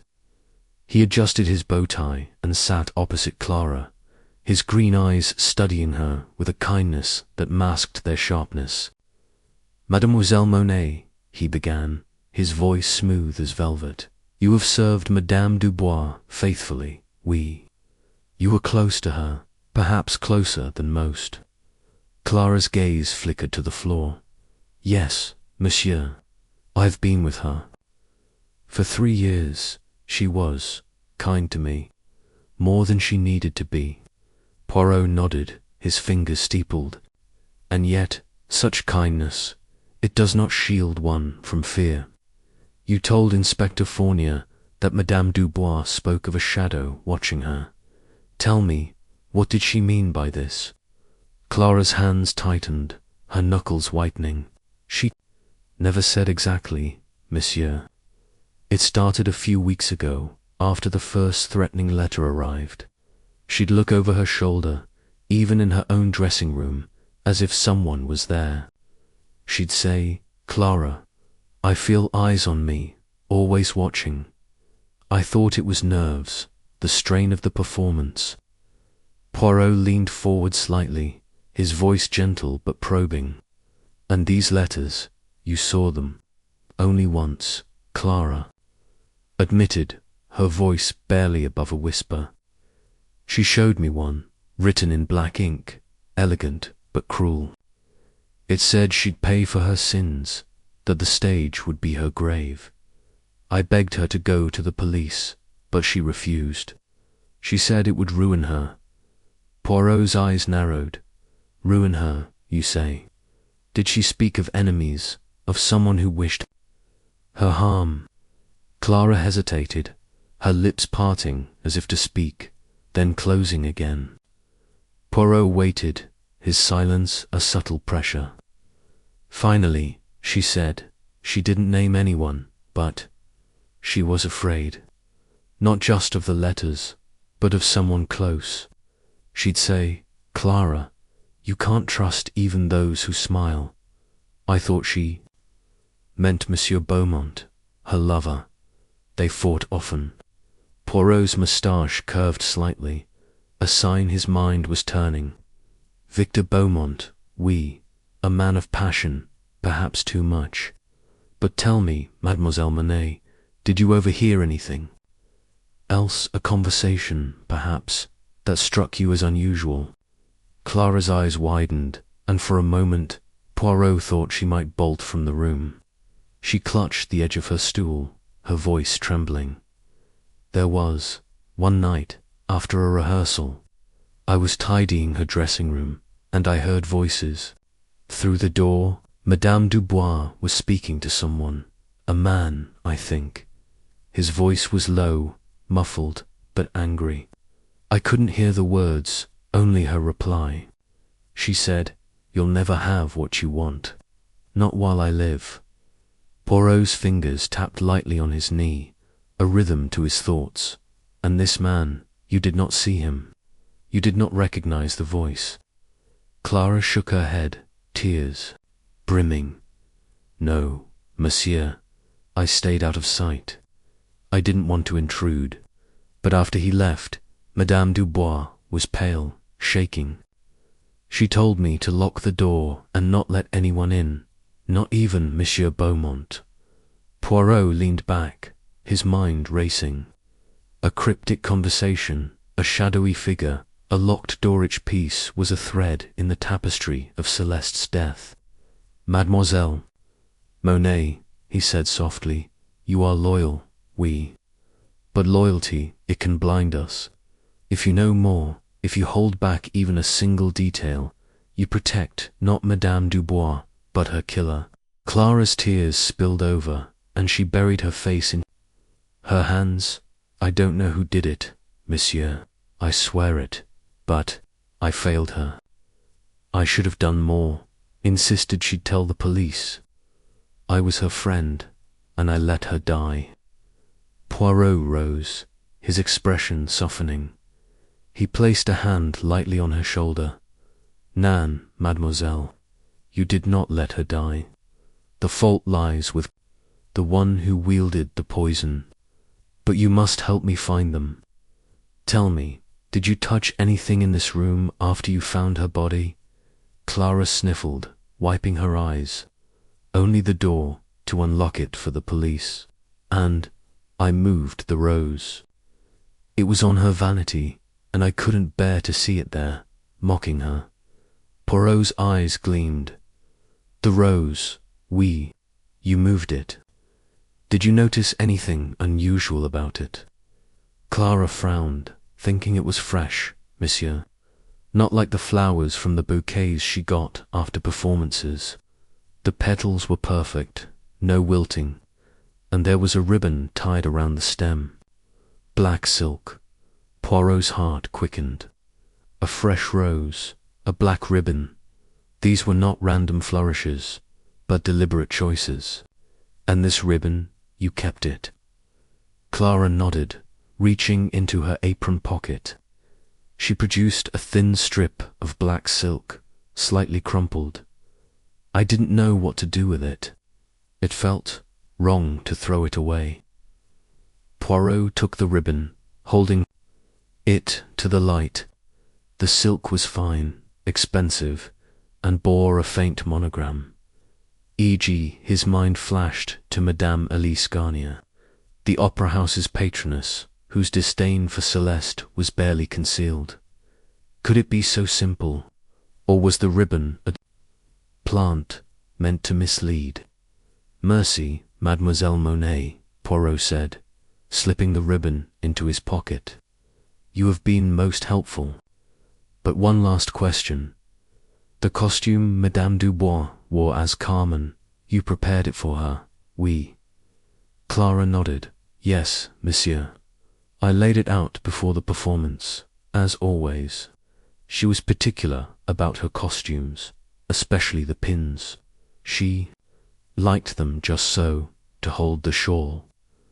Poirot's eyes sharpened. The pins, you say? Did you notice anything unusual about them that night? Clara paused, her brow furrowing.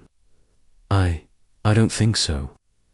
They were the usual ones, from the costume department, but I didn't check them closely. Madame Dubois was in such a rush to get ready. Poirot smiled faintly, a sign his mind was piecing together the puzzle. Very well, mademoiselle. You may go, but stay close. I may need to speak with you again. Clara rose, her movements unsteady, and left the room. Poirot remained, his gaze sweeping the dressing room once more. The vanity, the costumes, the faint scratch on Celeste's hand he'd noted earlier, it all pointed to a method more subtle than a poisoned glass. The champagne, he suspected, was a distraction, a flourish to mislead the clumsy police. But the pin, the costume, the rose, these were the true notes of the killer's score. He stepped to the costume rack, where Celeste's Carmen shawl hung, its scarlet folds vibrant even in death. He examined the fabric, his gloved fingers tracing the edges where the pins had been. One pin, slightly bent, caught his eye. He lifted it carefully, noting a faint residue on its tip, barely visible.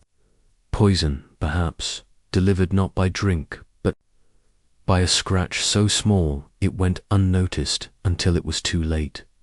Poirot's mind churned. Clara's loyalty, her tears, her hesitation, were they genuine, or was she hiding more? She had access to the costume, to the dressing room, to Celeste's every moment. Yet her grief seemed real, her fear palpable. And the ribbon, with its telltale initials, too convenient, perhaps, to point to Madame Garnier.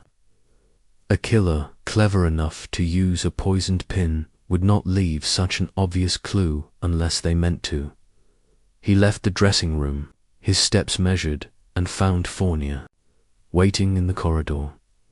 Well, Poirot, the inspector asked, his tone impatient, what did the maid tell you? Poirot's eyes twinkled. She tells me much, Marne army, and yet not enough.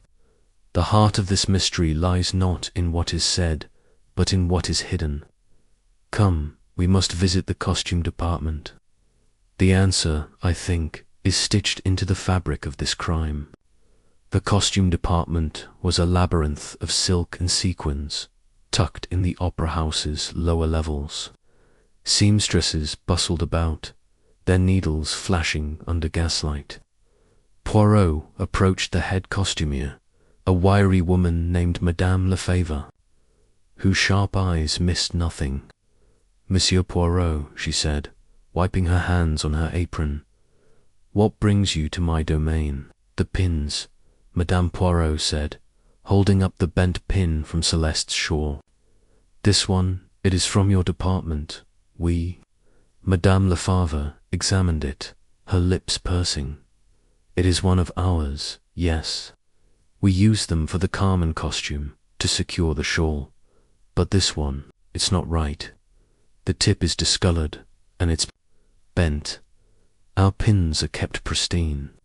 Poirot nodded, his suspicions confirmed.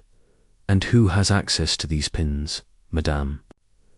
Anyone in the company, really, she said with a shrug. The dancers, the singers, the stagehands, they all come through here. But we're careful with our supplies. If someone took a pin, it wouldn't go unnoticed. Unless Poirot mused, they replaced it with another, one meant to harm. Madame Lefebvre paled. You think someone poisoned the pin? Mon Dieu, that's monstrous. Poirot did not reply, his mind already racing ahead. The pin, the rose, the ribbon. The cryptic conversation Clara overheard. Each was a piece of the puzzle, but the picture remained incomplete. He thanked Madame Lefebvre and returned to the corridor where Fournier was waiting. Poirot, you look like a man who's found a clue, but not the answer, Fournier said, half teasing. Poirot's smile was enigmatic.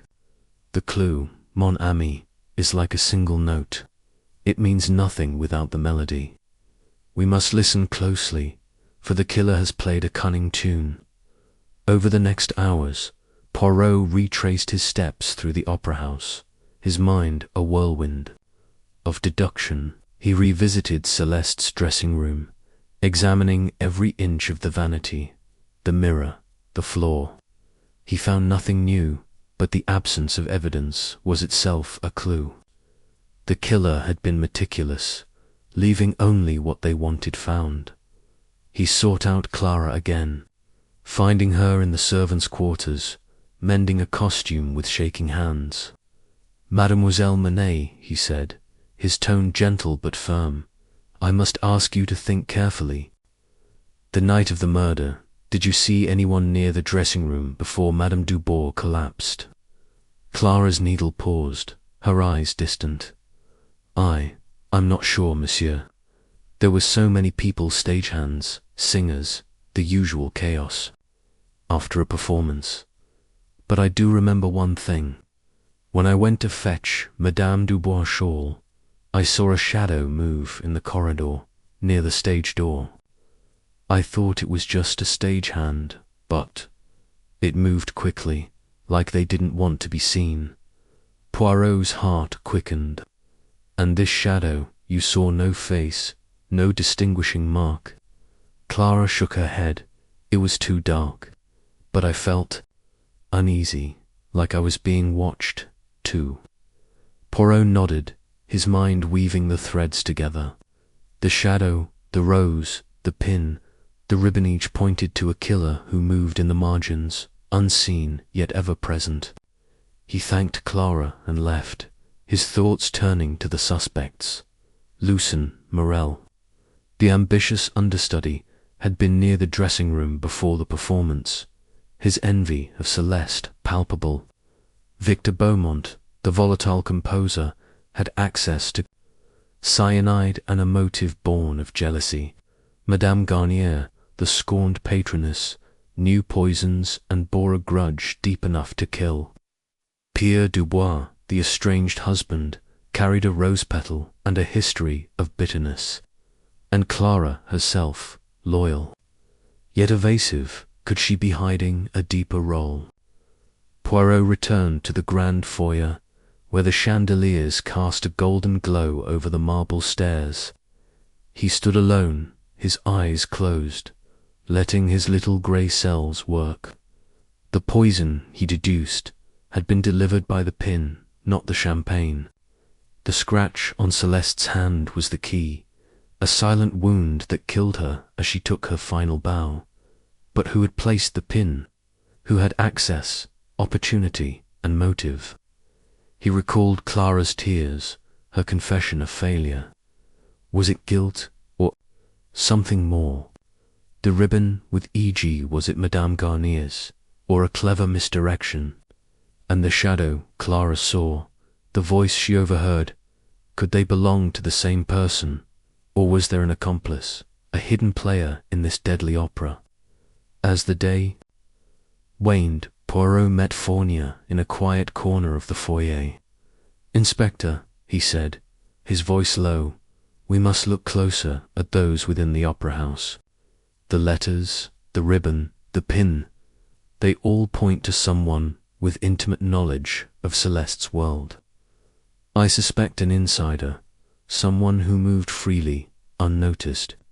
Fournier nodded, his notebook open. "I'll have my men question the staff. Again. But Poirot, you're holding something back. What is it?" Poirot's smile was faint. "Only a suspicion, mon ami. The truth, It is like a melody, it reveals itself only when every note is played. We are close, but not yet at the crescendo. The investigation continued, with Poirot piecing together the fragments of the night Celeste died. He interviewed stagehands, who confirmed the chaos backstage made it easy for someone to slip into the dressing room unnoticed. He examined the threatening letters again, noting the elegant script and rare ink, which Fournier traced to a supplier. Used by the Opera House's administrative staff by evening. Poirot sat in his hotel room, a glass of tisane in hand, his mind a symphony of clues. The pin, he concluded, was the murder weapon, its poison delivered during the performance as Celeste adjusted her shawl. The champagne was a distraction, meant to draw attention from the true method. The rose, with its black ribbon, was a signature, a taunt from a killer confident in their cunning. But Clara's role troubled him. Her loyalty seemed genuine, yet her hesitation, her vague answers, suggested she knew more than she said. Was she an unwitting pawn, delivering the poisoned pin, without realizing it? Or was she protecting someone, perhaps out of fear or misplaced loyalty? Poirot's thoughts turned to the suspects.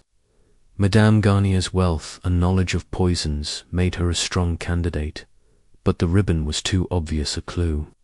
Victor's volatility and access to cyanide were damning, yet his love for Celeste seemed to outweigh his anger.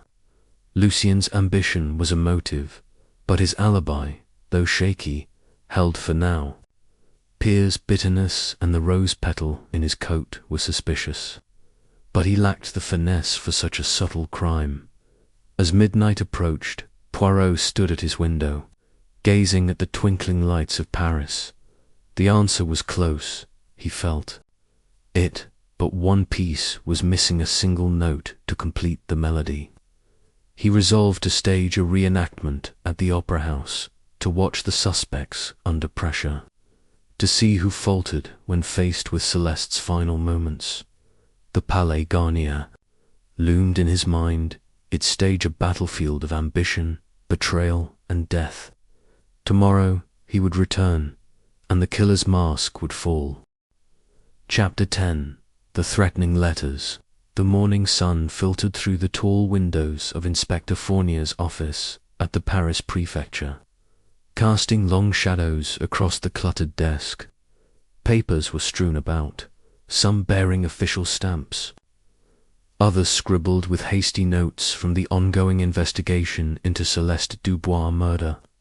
Hercule Poirot sat in a stiff wooden chair, his gloved hands folded neatly over his cane, his eyes sharp and attentive as Fournier rummaged through a drawer.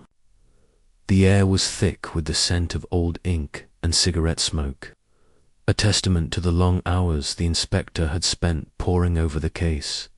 "Here they are, Poirot," Fournier said at last, pulling out a small bundle of letters tied with a thin string. He placed them on the desk with a careful reverence, as if they were fragile relics. The threatening letters Celeste received in the weeks before her death. "I've had my men analyze them, but I'd wager your little grey cells might see something we've missed." Poirot leaned forward, his moustache twitching slightly as he untied the string and spread the letters out. There were 5 in total, each written on fine cream-colored paper, the kind one might find in an upscale stationery shop. The handwriting was elegant, almost calligraphic, with sweeping loops and precise flourishes. The ink was a deep indigo, shimmering faintly in the light. Poirot adjusted his pince-nez and began to read. "Leave the stage, Celeste, or the final curtain will fall upon you." The first letter was blunt, its tone cold and menacing. The second was no kinder. "Your voice will be silenced if you do not heed this warning." The third bore a single line. "The spotlight will burn you to ash." The fourth and fifth grew more personal. referencing Celeste's performances as Carmen and her rumored indiscretions. Your betrayal will be your undoing, Carmen, read. The fourth, the final letter, dated just 2 days before her death, was the most chilling. The rose will mark your grave. Poirot's brow furrowed as he set the letters down, his fingers lingering on the last one. The rose, he murmured, his voice soft but weighted with significance. This mention of the rosette connects to the one found on her vanity, does it not? Fournier nodded, leaning back in his chair with a creak. Exactly, a single red rose, left right there beside her body. It's no coincidence, Poirot. Whoever wrote these letters knew what they were planning. Perhaps, Poirot said, his tone measured. But we must not leap to conclusions, mon ami. The mind of the murderer is a labyrinth, and every clue is a thread. We must follow each one carefully. He picked up the final letter again, holding it to the light. This inket is unusual. No, not the common black or blue one finds in every shop. Fournier raised an eyebrow. You think it's a lead? Everything is a lead until it is not. Poirot replied with a faint smile. Tell me, have your men traced the source of this ink? Fournier sighed, rubbing his temple. We tried. It's a rare type, imported from Germany, used mostly by artists and calligraphers. Not many shops in Paris carry it. We've got a list of suppliers, but it's a long one, and we haven't had the manpower to chase it down yet. Then we shall chase it, Poirot declared, rising from his chair with a brisk energy. Come, Fournier. Let us visit the opera house once more. The ink, the paper, the rose, these are not mere details. They are the signature of our killer. The Palais Garnier loomed against the Parisian skyline, its golden statues glinting in the midday sun. Inside, the grand foyer was quieter than it had been on the night of Celeste's death, but the air still hummed with the nervous energy of a place touched by tragedy. Stagehands moved props, singers rehearsed in distant rooms, and the faint strains of a piano echoed through the halls. Poirot and Fournier made their way to the administrative offices, where the opera house's manager, Monsieur Lefebvre, awaited them. He was a wiry man with a perpetually harried expression, his spectacles perched precariously on his nose. Monsieur Poirot, Inspector, he greeted, rising from his desk. I trust you're making progress. Progress, oui. But the path to truth is never straight, Poirot said, his eyes scanning the room. It was a cluttered space, filled with ledgers, costume sketches, and stacks of correspondence. Monsieur Lefebvre, I have a question about the stationery used by your staff. The letters sent to Mademoiselle Dubois, were they written on paper from this office? Lefebvre blinked, clearly caught off guard. The threatening letters, I suppose it's possible. We use a variety of papers here, some quite fine. The singers and patrons often receive personal correspondence on our letterhead. And the ink, Poirot pressed, holding up one of the letters. This indigo shaded is distinctive. Do you recognize it? Lefebvre peered at the letter, adjusting his spectacles. Yes, it looks like the ink we keep for special documents, contracts, invitations, that sort of thing. It's expensive, imported from Berlin. Only a few staff members have access to it, the head of correspondence, the costume department, and myself, naturally. Poirot's eyes gleamed. The costume department, you say? Interesting. And who oversees that department? That would be Madame Rousseau, Lefebvre replied. She's been with us for years, a stickler for detail. But surely you don't think I think nothing yet. Poirot interrupted smoothly. I merely observe. Tell me, monsieur, who else might have access to this ink? A singer, perhaps, or a patron? Lefebvre hesitated, his fingers drumming nervously on the desk. Well, the ink is kept in a locked cabinet, but I suppose someone could have taken a bottle if they had access to the keys. The staff is large, Monsieur Poirot. Stagehands, seamstresses, even the principal singers might have wandered into the office at some point. Fournier scribbled a note, his expression grim. We'll need a list of everyone who could have accessed that cabinet, he said, and their alibis for the times the letters were sent. Of course, Lefebvre said, mopping his brow with a handkerchief. I'll have it prepared at once. Poirot and Fournier moved next to the costume department, a cavernous room filled with racks of glittering gowns and shelves of accessories. The air smelled of fabric dye and lavender, and the hum of sewing machines provided a rhythmic backdrop. Madame Rousseau, a stern woman with iron-grey hair pulled into a tight bun, stood at a work table inspecting a velvet cape. Madame Rousseau, Poirot began, bowing slightly. I am Hercule Poirot, and this is Inspector Fournier. We are investigating the tragic death of Mademoiselle Dubois. Her eyes narrowed, but she nodded curtly. I heard a terrible loss. Celeste was difficult, but her talent was undeniable. Difficult, you say? Poirot's tone was light, but his gaze was piercing. In what way? Madame Rousseau set the cape down, her hands steady despite the scrutiny. She was demanding, always, wanting changes to her costumes at the last minute. She thought herself above the rest of us, you know. But I did my job, and I did it well. I have no doubt, Poirot said. Tell me, madame, do you use a particular indigo ink for your records, the kind imported from Germany?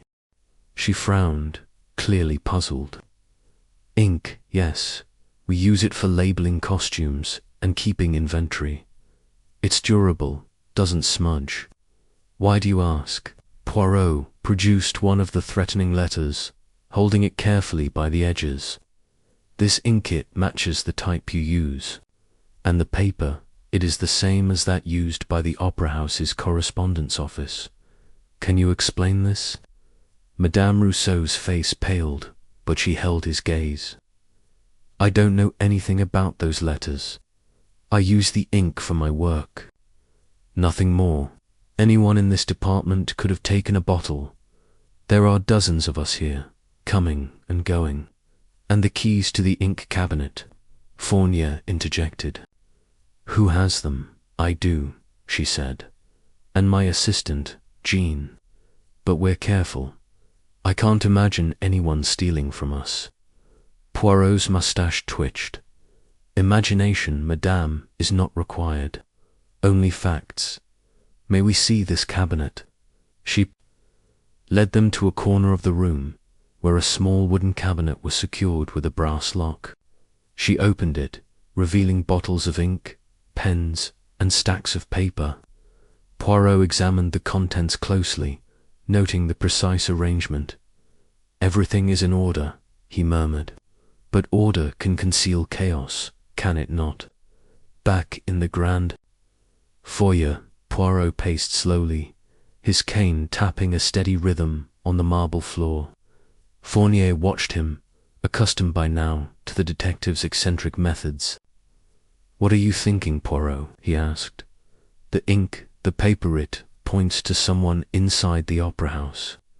Oui, mon ami, Poirot said, pausing to adjust his hat. But it is more than that. The letters are personal. The writer knew Celeste, her role as Carmen, her betrayals, her fears. This is not the work of a stranger. It is someone close, someone who moved freely in her world. Fournier rubbed his chin. That narrows it down to the suspects we've already got. Lucien, Morel, Victor Beaumont, Madame Garnier, Pierre Dubois, maybe even Clara Monet. They all had access to the opera house. And they all had motives, Poirot added. But motives are like melodies. One must be played in context. The letters are a clue, but they are also a performance. The killer wishes us to see them, to follow their script. We must look beyond the words to the hand that wrote them. Fournier sighed. You make it sound like a game, Poirot. Not a game, Poirot corrected, his eyes gleaming. A puzzle, and Hercule Poirot never leaves a puzzle unsolved. The next stop was a small stationery shop on the Rue de Rivoli, one of the few in Paris that carried the rare indigo ink. The shop was a quaint affair, its shelves lined with papers of every shade and texture, its air heavy with the scent of wax seals and leather-bound journals. The owner, a bespectacled man named Monsieur Dupont, greeted them with a polite nod. Monsieur Poirot, Inspector Fournier, he said, recognizing them from Fournier's earlier inquiries. You're here about the ink, I presume. Indeed, Poirot said, producing a bottle from the costume department for comparison. This ink you sell it? Yes. Dupont nodded, taking the bottle and examining it. Yes, it's our German import. Very popular with artists and those who value precision in their writing. We've sold perhaps a dozen bottles in the past year.